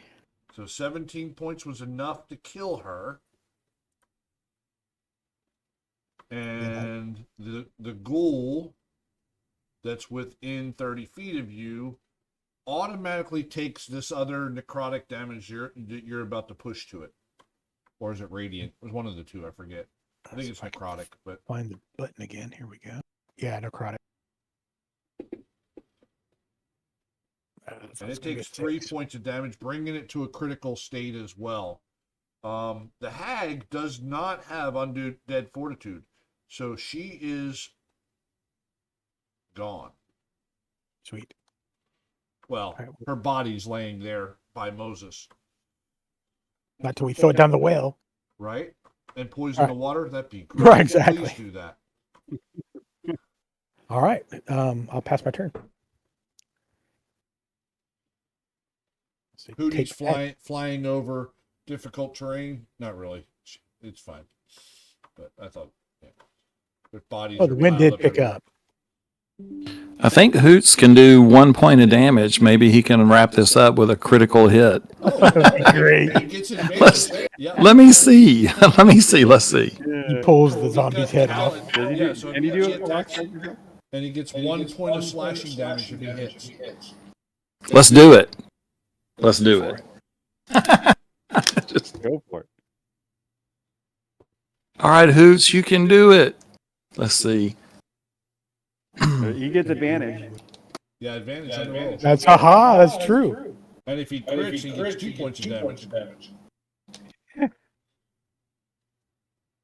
Okay, so let me click advantage. Go. And does my inspiration go to Hoots? Oh, I mean, you already got advantage, so it doesn't matter. I mean, if I want to re if Oh, wait, I got to go over here. Yeah, so let me go owl. It won't be fun. It's fun if I do. I won't do that with the inspiration. All right, here we go. All right, here Italians attack. 19 22 does hit. damage. And Hoots digs into the ghoul and into his neck. And Moses, you see the talons just like dive into his throat. Blood splurting out, but he is still alive. And then Hoots flies up, and he's still providing advantage on this next attack. Kiko, this ghoul is on its last leg. You can see.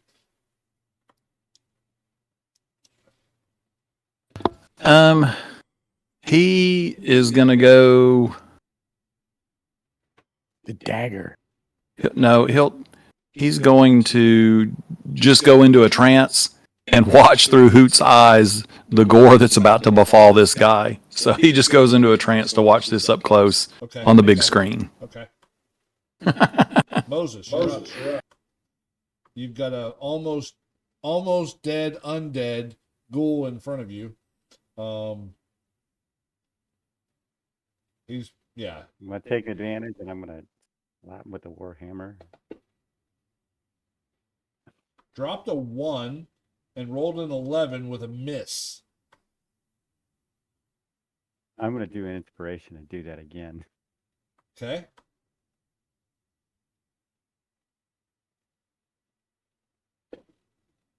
Oh, There we go. double. Nice. Oh, double 20. Right in my eyes.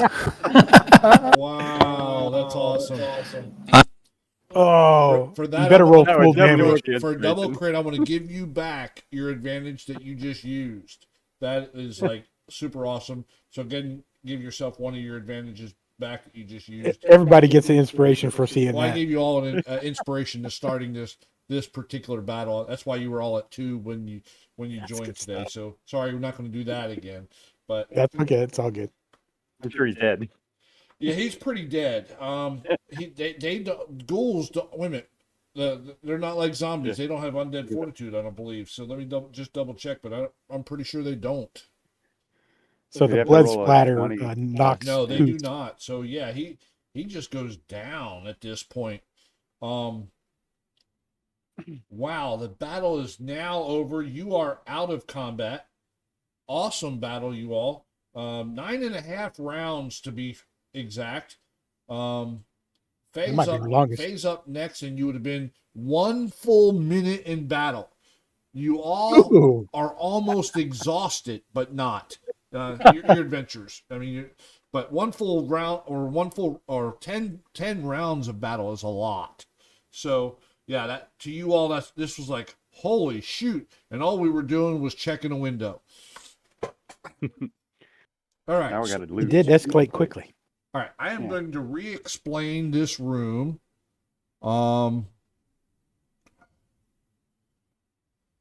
With the addition of blood everywhere. So again, here is the description as you walked up to the window. I read that earlier. Nothing new there. And then the obscene and disgusting laugh escaped her lips, and then she switched back into her from an old woman to what you saw as the death hag. You all did not need a nature roll to know what she was. Although you all had never seen a hag before, I don't think. This was an obvious thing, and Faye would have known what a hag was anyway with her background. So And they're in all the children's stories that we grew up correct. with too. Yeah, this is what was in your nightmares as a kid. You are completely right, Kiko. So there was no roll needed, and I just identified the creature right away. But all you see in this area here, obviously, other than the undead bodies that are just littered all over the ground that you've left, and the hag's body, is not a pristine, but a decent rocking chair, and a fireplace. The fireplace has some embers in it, so it's just barely on, and you can see that in the picture here. But there's not a whole lot else left here in the room. What do you all want to do? I'm collecting arrows, and then I guess we can search and see if there's anything in the fireplace. All right, maybe. so the arrows, you automatically get 50% of whatever you use. So go ahead and give yourself back half of whatever you're missing. Okay. And then that's an automatic thing. I don't think Faye and Kiko fired any, so there is none to reclaim there. And Moses was just using his warhammer, so there was no arrows. So I think it's just you, Savin, but that's fine. Okay. Kiko will ritual detect magic. Okay. That's, Is there a bucket for the well? I mean, give me, anybody that's checking the room and/or the bodies, please give me a perception check. You can do that in the open, because this is just. I want to see how well you all are going to find something. It's just how well you find it is what I'm really looking for. I guess I'll help with that, and then Okay. if it's okay, do the Yeah, that's fine. main.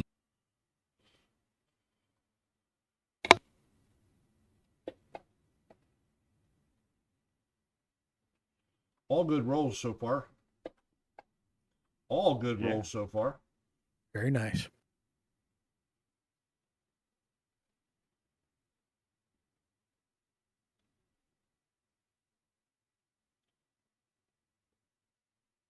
Oh, I'm sitting here waiting on Faye to roll.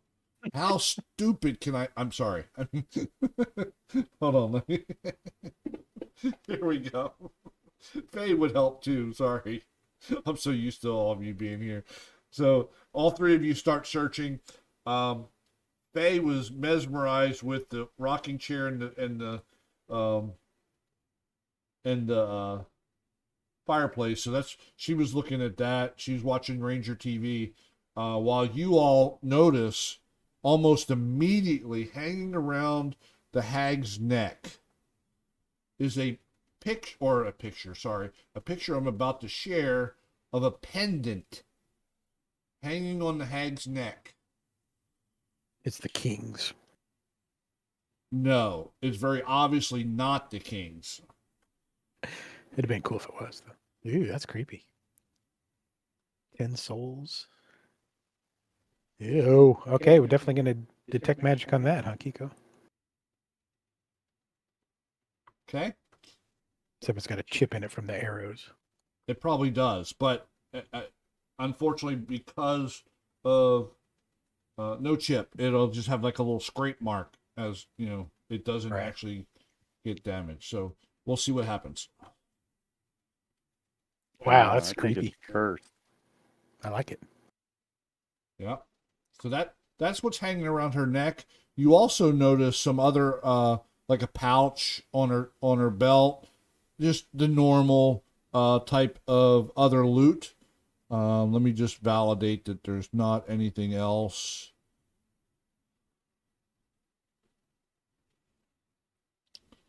Bear with me. I don't know if the zombies or the ghouls or have any rings or anything since they came up out of the grave. Yep, that's it. And I will roll on the other table. But what do you want to? So you do the detect magic, Kiko? Is that correct? Yes. Yeah. This thing is On the you know to see everything, and maybe we can discover some more new stuff too that way. Okay. All right. So bear with me here real quick while I pull up the other table. I don't want to roll on that, but your detect magic does go off. The only item other than with the party is going to be this pendant hanging around her neck. You can tell it's something significant. You can also tell. Bear with no wrong one. Dang it. Of course, I didn't find what I'm looking for right away.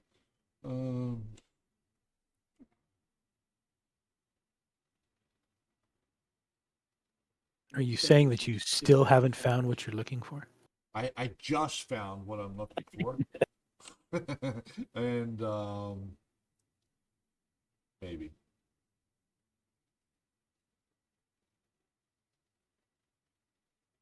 Spells, equipment. No. Thanks, Stuart. Now I have that song in my head. You're welcome. Okay, well, back at you. Row, row the boat. Yeah.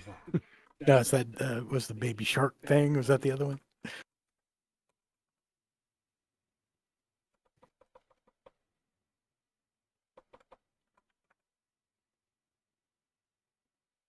I've got a delay. Bear with me. Here we go. Nice. All right. So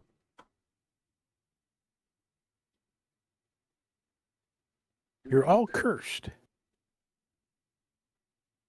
all right. So Moses, go ahead and roll me a D100.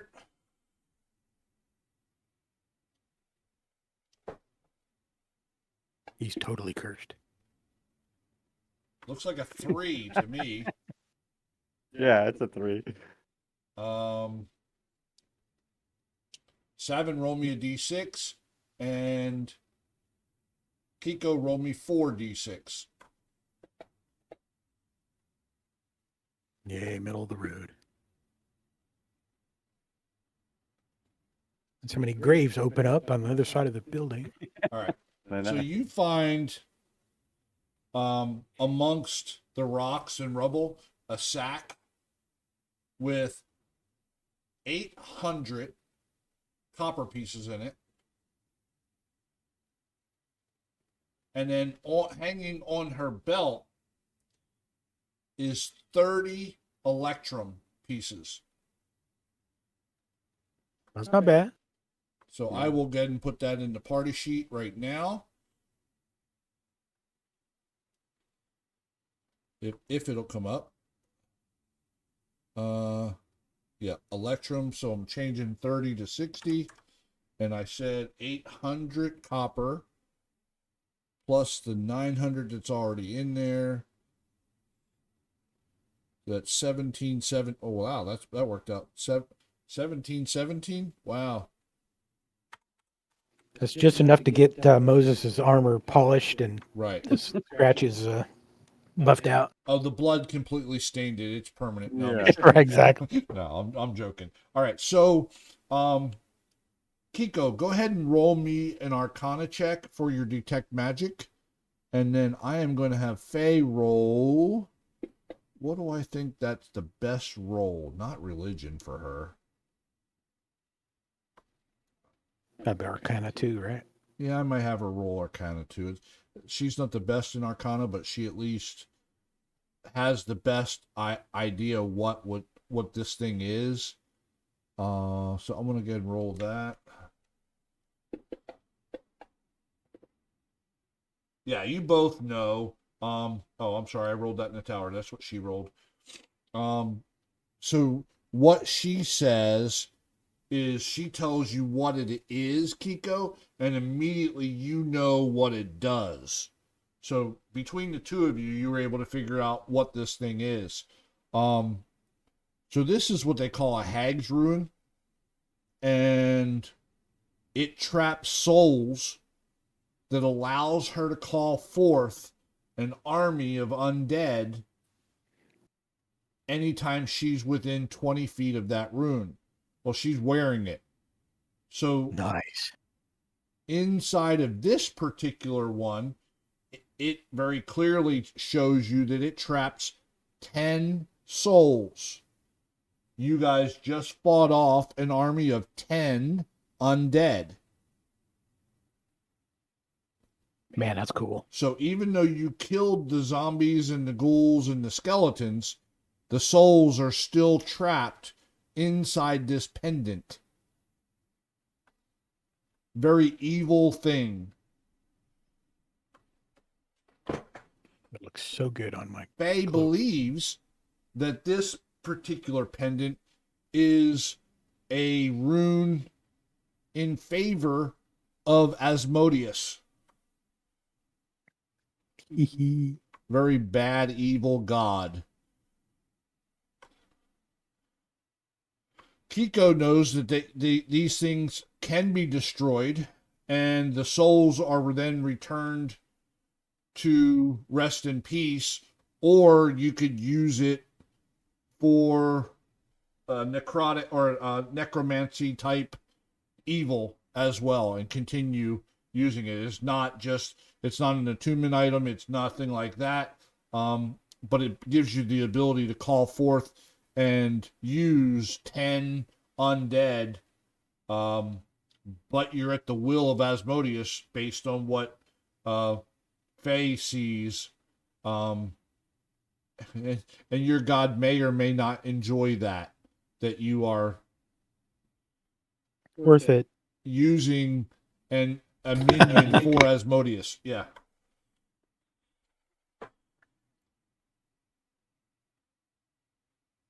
Moses immediately knows, based on the description as they say it, that this thing is just pure evil. Destroy it. But we all know to immediately say, Moses, it's not what you think. Our senses tell us Right. that this is actually something that can be used for great good. It smells of flowers and brimstone. Yes. Honeysuckle, I do believe. Yeah. With hellhound pee on it. Coup de grace.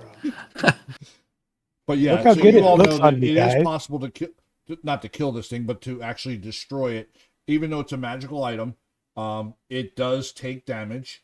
It probably wouldn't take Moses or Savin very much to put it on a rock and smash it with a hammer or with this rapier, that kind of thing. Even you, Kiko, and with your quarterstaff or something of that nature, couple strikes, you think that it would definitely get through this thing. Even you is very hurtful. Sorry. He said, even you. Well, I mean, Listen, use hurt the magic, sorry, You. not a melee weapon is what I was trying to get at. Yeah. It was still funny. Even you. Even you. Yeah, you, the guy with the knife. It mustn't hurt the precious. Give it to us. All right, so I guess the question is, what do you all do?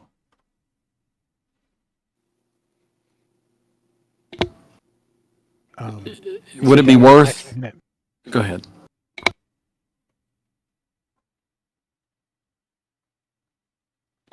Could it possibly be useful to like the king No. back in the city? Could they do something with it? Technically, anyone can use it, but this is, again, a very evil thing, and using it would connect you to the service of Asmodeus immediately. I'm just thinking, like, could it be like, you know how they do like prisoner swaps and that kind of stuff? So, like, could we trade this to save the king's life? Like, you give us the king, and we'll give you That's this. if they even know what it is. I mean, this is the hag had this, and she Yeah. would have never been willing to tell anybody what it was, or that kind of thing. Yeah, but I'm still thinking, like, with our persuasion and with some illusion and some other stuff, maybe we could use this as a tool for good. Even though it may help them with evil for a little while, maybe we can get the king free with it down the road, and then once that's done, then we can like kill him and get it back. After some.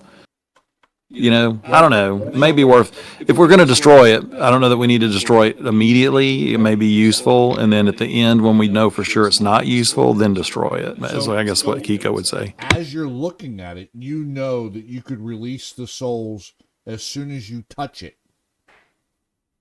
And you would have 10 undead under your control. So if you give it to someone, they don't have to attune to it. As soon as they touch it, they can unleash the 10 undead on you. Okay, but that could be okay if we, you know, tell them where it is or whatever. Or just as soon as we get the king, we flee and then we, you know, throw it and it's over there or something like that. I don't know. Yep. It may be useful. Your all's choice. I want to let you all choose what you want to do.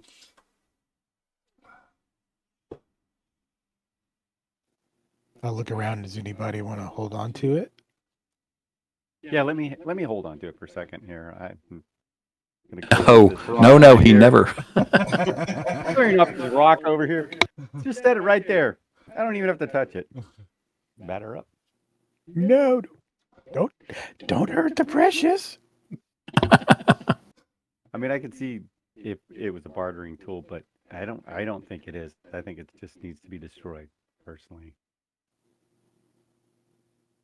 Okay. Alice is saying that this is pure evil, and I don't think anybody touching it it'll do him any good. Plus, the DM would have lots of fun terrorizing us with this as we travel along with it. I can see that I would coming. say that Faye said this thing is connected with Asmodeus. She at that point decided that she did not want to even touch it because her god is one of the 3 triangles with Asmodeus, and anything that she did with Asmodeus would be directly in opposition to her god. So she doesn't even want to touch it. She'd help you identify it, but she was not willing to touch it and or carry it. Okay, destroying it is. I think. No. Yeah. I think we should hold on to it for just a few minutes. Oh, okay. I thought maybe you were. I couldn't tell if you were just joking about it, but if you're really interested in keeping it, yeah. Yeah, let me hold on to it for a little bit and let's see what happens. This might be right up my alley. Smeagol Savin. Exactly. Savin Smeagol Dax. That sounds like a Savin Smeagol Snacks. Savin Smeagol Nax. That's a tongue twister. Yeah, just call me Naxus. Don't hurt the precious. All right. Well, I'll hold on to it for a few. I may have something I can look into on it, and then I'll stuff it in a pouch. Okay. Then I instantly burst into flames. No. I mean, no. Kiko was holding it as he detected magic on it and all that. So it's nothing like that. I mean, it's not like it's a cursed item or anything. But So Kiko slowly hands it towards Savin, but he's looking at everybody else's faces. And is anybody like in, just abject horror as they see Kiko starting to hand it, or? No, don't do it, Kiko. Let's destroy it. I'm really for destroying it. Are you bowing up about it? Like, are you getting? I'm like, you're bowing up. Yeah, we really need to get rid of this. Yeah, I'm pressing. Okay. Oh, there's 10. I got to remember my god's name real quick. Oh, that guy, That guy to bind. Even if you were chaotic, it wouldn't be Asmodeus. I'm neutral, so it's even that. I mean, even chaotic. Asmodeus is probably one of the most evil gods there are, next to Bane. Okay, well, I'll snatch it out of Kiko's hand and press the button, so I have 10. No. Kiko, as soon as Kiko throws it in the air, high as he can, to come down right here. So he throws it up in the air, equal distance between Savin and Moses. It's coming down right here. With my What's it 18 strike? I'm dex. going to target it, and I'm striking it with my hammer. So it crushes my hand because I've got it in my So it's high in the air and coming down.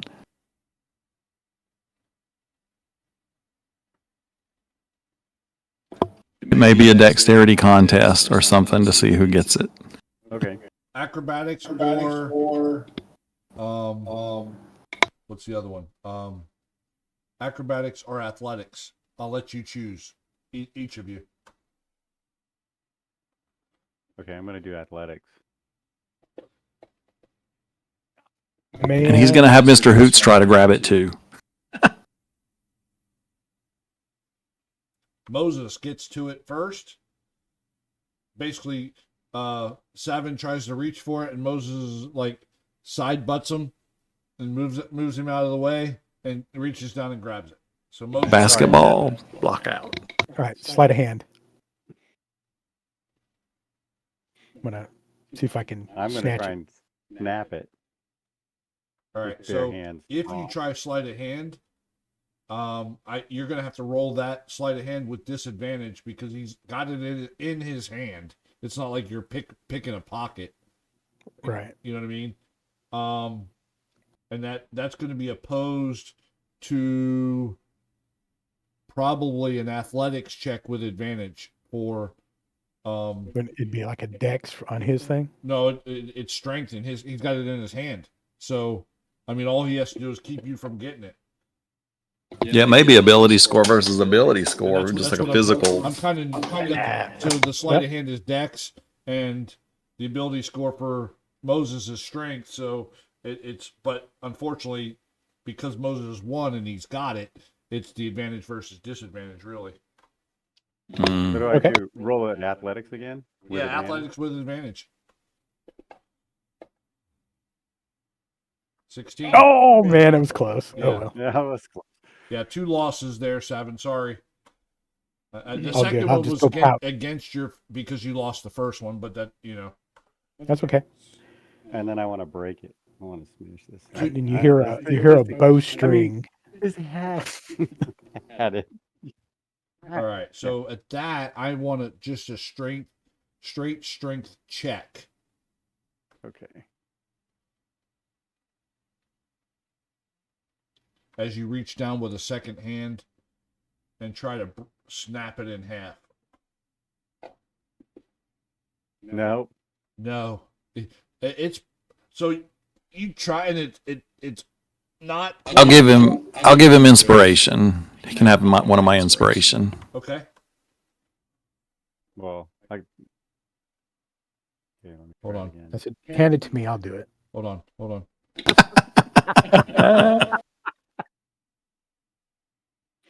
Just do the help action so he has advantage. Right there, you go.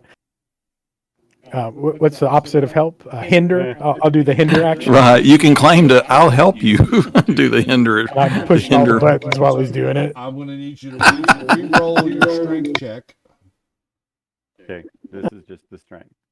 What's that Simon game? Remember the Simon with all the colored buttons around the outside? You push them, you're like, boop, boop, boop, boop, boop, boop, boop. Oh God, it's Asmodeus himself. Yeah. So with the second try, you actually get it to start bending, and it's taking you a little bit to bend it, but you eventually are able to break it in half. Okay. As you break it, though, Oh no. you can physically see these ethereal type bodies emerging from the pendant, starting out really small, and as they come out of the pendant, they grow to full-size humanoids. You can't tell whether they were what race they really were, but all 10 of them, one at a time, comes out of the pendant and just like spirals up into the air, and it just goes off in all different directions as you break this pendant and free 10 souls from Asmodeus's grip. Uh-oh. I like that. As you do that and it's released, you all see a figure of another lady. When she appears, Faye drops to a knee.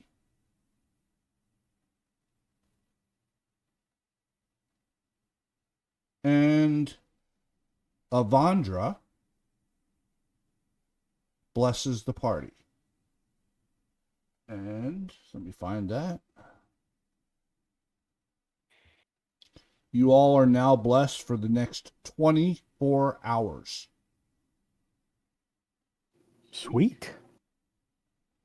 Trying to find the. So I won't grab my ears and start screaming, "Oh, I tried to stop him, master." No. So,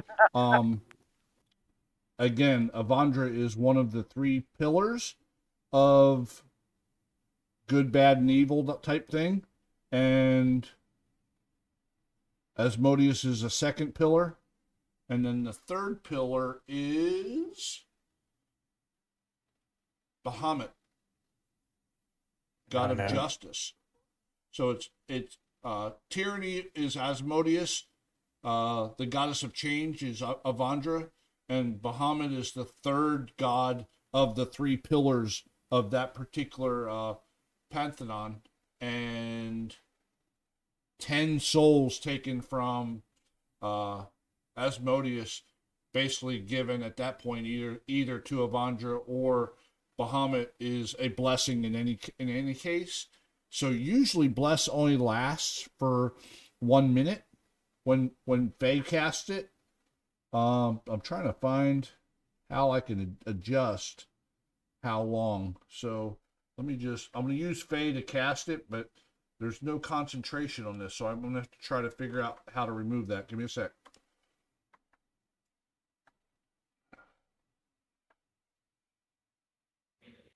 It can just be permanent.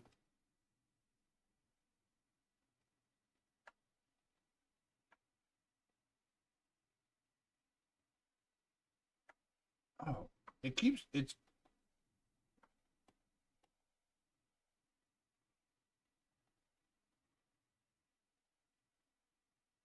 oh, I know why. Let me try this. I think I have to have it on Faye's turn. It kept making it so I was targeting with Moses. Yep, that's all I needed to do. And then I need to cast Bless.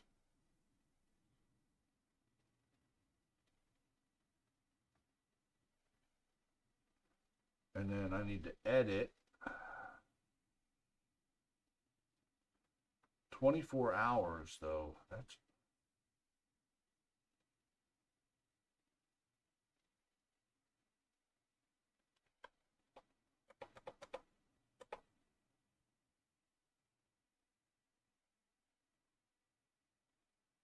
I'm not sure which one it is. I'm adjusting the combat tracker. I'll have to try to remember which one it is.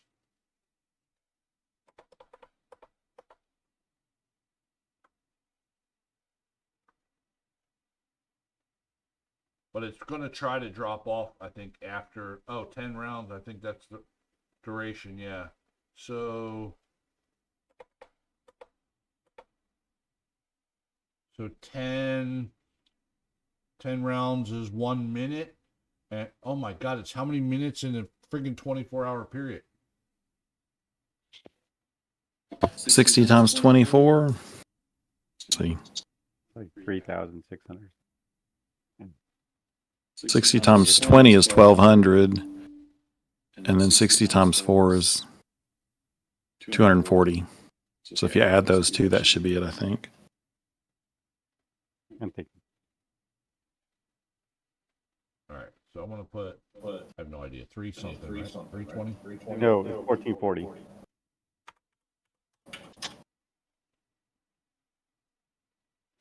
I don't know where I got. It's not gonna be right anyway because I'd have to do rounds and all that too. So you'd have to be in combat the whole time. So it's gonna. I just don't want it to accidentally drop off. All right, so let me update phase. Now I've updated the other three.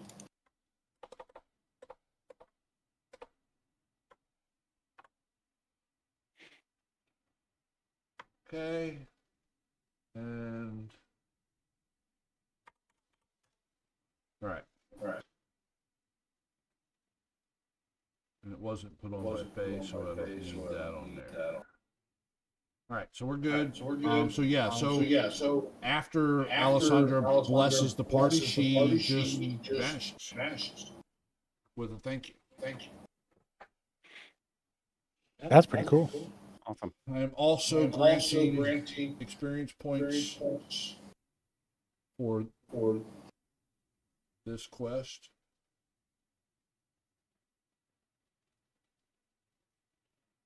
So each of you are receiving 250 experience.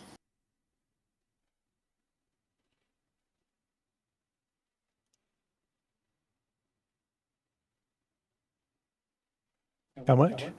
250 each, Okay. which is 1,000 experience for the party. And I am going to grant. Oh, hold on, up there.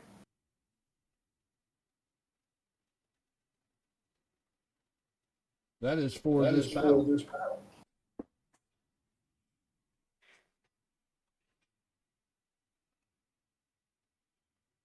Wow. So basically, you got 450 points each for the battle, and then an additional 250 for destroying this room. So now you have this room still. It just doesn't have the 10 souls in it. And Kiko's detect magic still going on. The magic's gone. Can I have it now? Yeah, you can have it now. Here you go.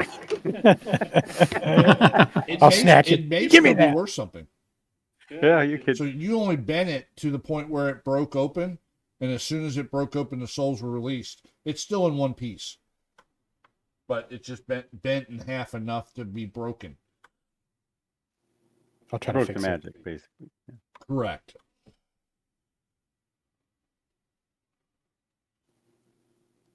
All right, well, I'll kind of smash it back together and put it around my neck and stick my tongue out. Okay. Make up these little wooden figurines to put inside of it. Right, there you go. I'm going to unleash the twig people on you. The Mudmen. Get them, Joe and Bill and Fred. Are we gonna try and? I mean, we were trying to camp. Yeah, you didn't quite get to a camp, did you? No. Well, we were in the house next door. We were about to bed down and saw this Right. site. So do we want to post a guard and try to get some rest? Well, yeah, I'm sure the spellcasters probably need some. Yeah. Faye only, actually in that battle, she did pretty good. She only casted 2 spells, leveled spells. The rest were all cantrips. Pretty cool. Yeah. She saved my butt, that's for sure. And I don't even remember what the first spell was, but I guess she should have casted Bless, but she didn't get a chance or didn't do that. So I don't remember. Oh, Hex was the other one. Yeah, she casted Hex on the witch. I was wondering what the second one was. So I'll go and remove the Hex. She doesn't need that anymore.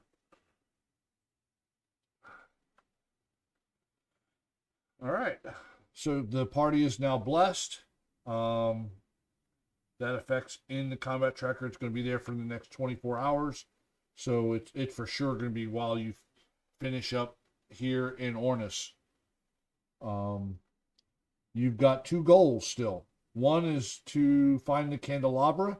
You know for a fact that is in the town hall. So let me again take you off of this map and move you over to the other map. And let's see.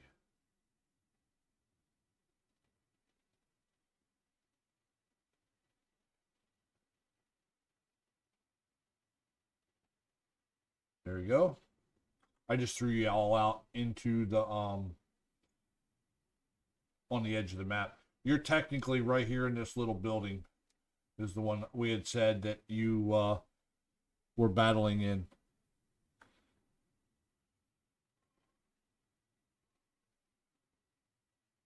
Do this. Most of the other buildings are not really intact. many of these little buildings that you're looking at is just the foundation type thing, you know? But the one in the middle right there where the cross. Right. The intersects, town that's hall in the town hall. center is Mm. is mostly in good shape.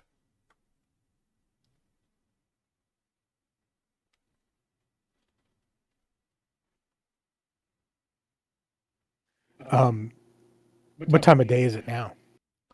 I think you all said you got here right before dark, and you were getting ready to set up camp for the evening when you found the hag. So I would say by now, after searching and doing all this, it's the sun's already set at this point.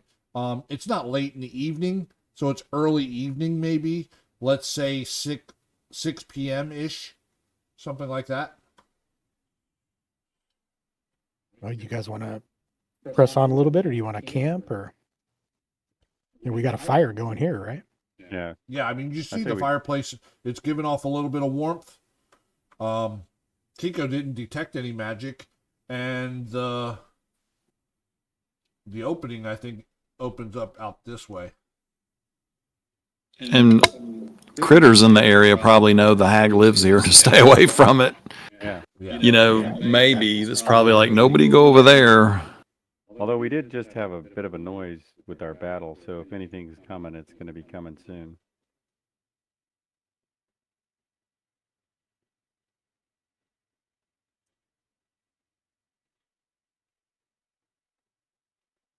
Well, And even then, I imagine it usually is somebody losing a battle to her and her army Yeah. when they do hear that kind of stuff too. Yeah, I say we can take Guess we'll a stick it out here. defensible position.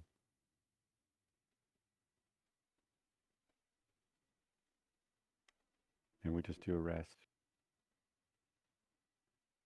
Unless you guys want to move back to the other house we were in across the This one, street. so you all have been in both. Neither one provides more cover or, concealment. The advantage to this one is it's got a fireplace and it was already lit. That's the only, I mean, there's only really difference between the two places. The other place you would have to build a campfire. I said, I think maybe we stay in this one just because it has a campfire and like Pico was saying, we've got it may have some history. it has history, so people won't be suspicious of the fire here. Yeah, you would think than- that it's expected that this particular house has a campfire.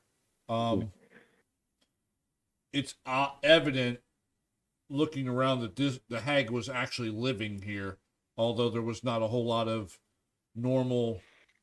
I mean, it wasn't like a hag bed in the corner or nothing like that. It was obvious that she just slept in one of the corners. Or in the rocking chair. And then, of course, the undead weren't here all the time. She only called forth to them whenever she needed them, which could have been any time, really. Right. Well, yeah, we can probably make it here with a, like our normal routine. Right. Somebody's staying up, but yeah, I say let's get some fire and maybe dispose of the bodies, I guess, or drag them off into the water over there, maybe. Dump them Okay. in the well. Yeah, you're able to easily clear this area out. Doesn't take you very long to do it. The skeletons obviously didn't leave behind any blood, so that makes it real easy. The other things like the zombies, they're undead, so there was no really anything to them, and the ghouls didn't. So the only thing that left behind any blood at all really was the hag, and she was littered with arrows for the most part, and the rest was all magical attacks from magic missiles and that kind of thing. So again, not a whole lot. Cool. Fairly easy to clean up. I say within the first hour of you being there, you were able to clean up the area, make a makeshift camping area, and then you could set up your watch and go that route. So it wouldn't be very hard at all. Works for me. All right. Is the water in the well any good? You want to check it? Yeah, I'd like to. Is there a bucket or anything? Or? Yeah. I mean, it looks like a regular operating well. Okay, yeah, I'll drop it in there and kind of pull up a bucket and see if it's worth. If it's Give me a nature check with advantage, because you know what water looks like. or so I think. Right. Oh no, it's a straight roll. Why, you have disadvantage with nature? No, it's just there's no pluses on it or anything. Oh, So. roll it one more time. I said with advantage. That's fine. Oh, I'm sorry. Yeah, Okay. you're good. Roll it one more time and we'll see. Yeah, Hey, that's a little better. 18. There you go. All right. So you pull it up. It is, in fact, looks like water. In the bucket, it's almost crystal clear. It's okay. Question is, Hey, how you wanna do drink? sip on it? Like you Does it would smell for a okay? potion or something to make. So as an example, if it was a poison potion, you could taste it and like just barely taste it to see whether or not it's got a bitter flavor to it or something Okay. bad. I'll actually dip that empty healing potion vial into it Okay. and fill it up and kind of look at it and see if it's clear or got a bunch of stuff swimming in it. And No, it's clear. perfect. Okay, I'll take a little sip. Okay. Give me a Constitution saving throw. I'm so smart.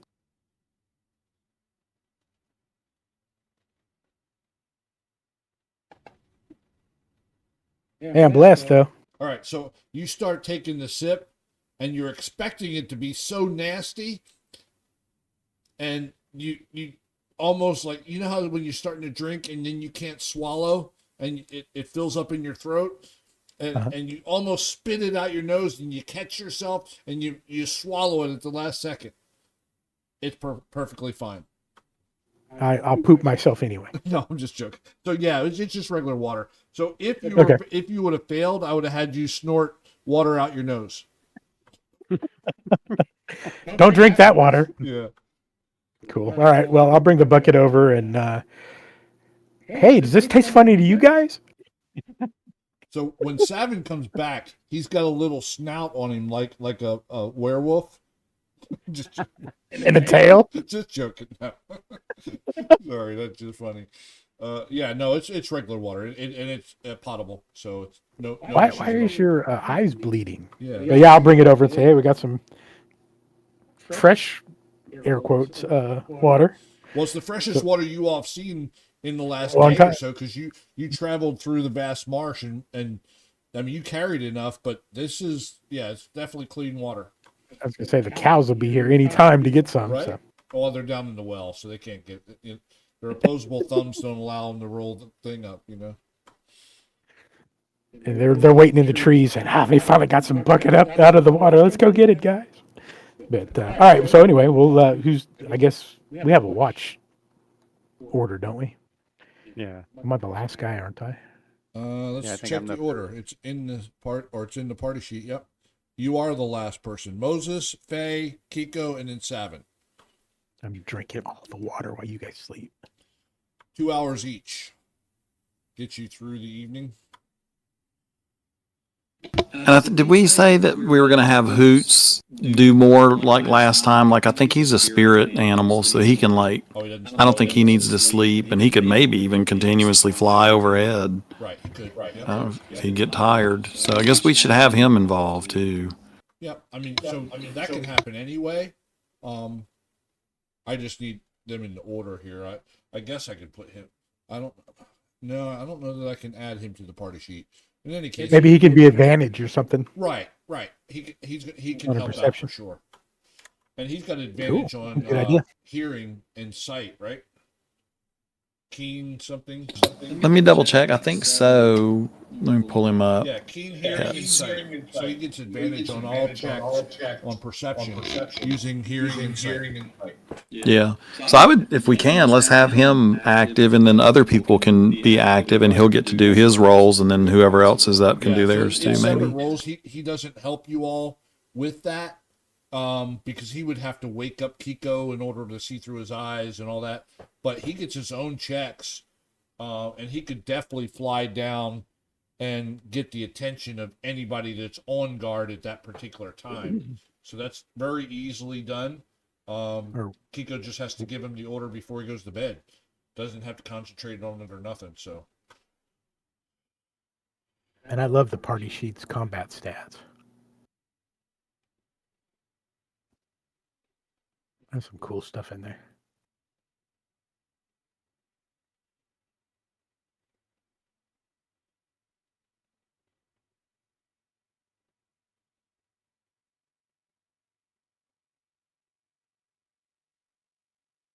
All right. Well, let's go ahead and roll to see whether or not you get through the long night.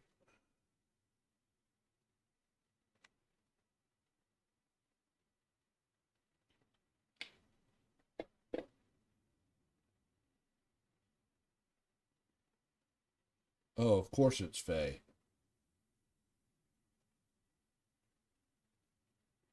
I need an advantage roll for perception for Hoots. And then here is Faye's.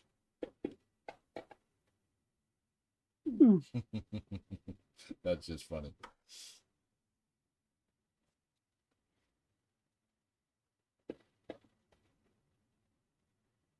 Nice. So Mr. Hoots starts to fly down toward where you all are, and Faye is already looking through the window out at what movement she saw. She's watching it, and it doesn't come near you all, so you all find out. Actually, Kiko finds out when she wakes up Kiko for his watch. She said, I seen some wolves, probably dire wolves, out in the distance, walking through the town, and they did not come this way, so I didn't wake you up. They were heading south and were over near the town hall, that far away, headed south. It didn't look like they lived here. It looked like they were just passing through, scavenging for food. But again, they didn't come this way. And I will grant you all a long rest. Dodge that bullet.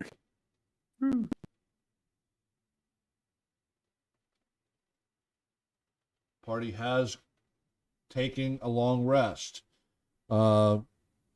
7 was last watch.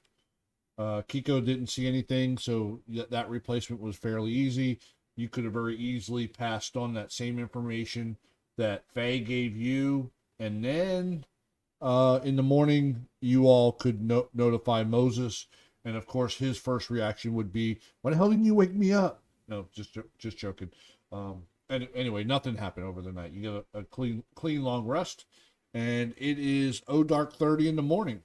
You get a fire, you're able to cook breakfast fairly easy, and that happens without any issues. Barbecued hag. Right. Hag on a stick. Zombie fritters. Oh, Zombie fritters, there you go. I like when the eyeballs pop into flames. A little too much information there, thank you. Well, cool. We survived. I was actually kind of worried about that one. Yeah. Yeah, I was, because I started thinking back about it this afternoon. I was like, wait a minute, we weren't doing too great when that thing started. Yeah. They No, just and kept coming out of the woodwork. the rolls picked up a little bit for us this time too, because how many ones did we roll? The first time. Oh, The last yeah. time. It's horrible. And this time, Or was it the first time? I kept rolling crits. Yeah, the NPCs got 1 or 2 on you, but Faye got 1 or 2 going the other way too, though. So I was yeah. surprised how many crits I had tonight. Yeah, I got drilled pretty hard too. Yeah, I like Moses, that double Moses, 20 you at got the end, two. though. That's like- Yeah, that double 20s were. That's why I gave you inspiration. That's like So wow. awesome. Yeah. That's so awesome. So it is 10:24. We technically have 5 more minutes, so we could role play the last 5 minutes, or we could just pick up exactly right here on next session and to see whether or not you want to go toward the town hall or you want to start searching Ornis for clues for the king. Either one. That's basically your only 2 options at this point. Totally up to you all. I And mean, of we course, can your search. your tokens aren't appropriate size on this map. I just threw you on there so you'd be able to see it without any issues. But we can search for clues on the way to the town hall and see if we Yeah. can. Oh yeah, for sure you could do that. So is that what you all want to do? You want to go toward the town hall? Yes. I'm Okay. agreeing with. So we will pick up with your arrival at the town hall on the next session. I will tell you what you found along the way. And then that way maybe Faye gets a chance to experience a little bit of Ornis herself as well. Oh. So, sound good? Sounds good to me. Sounds great. Thank you so much. It was Yep. fun. Thanks a bunch.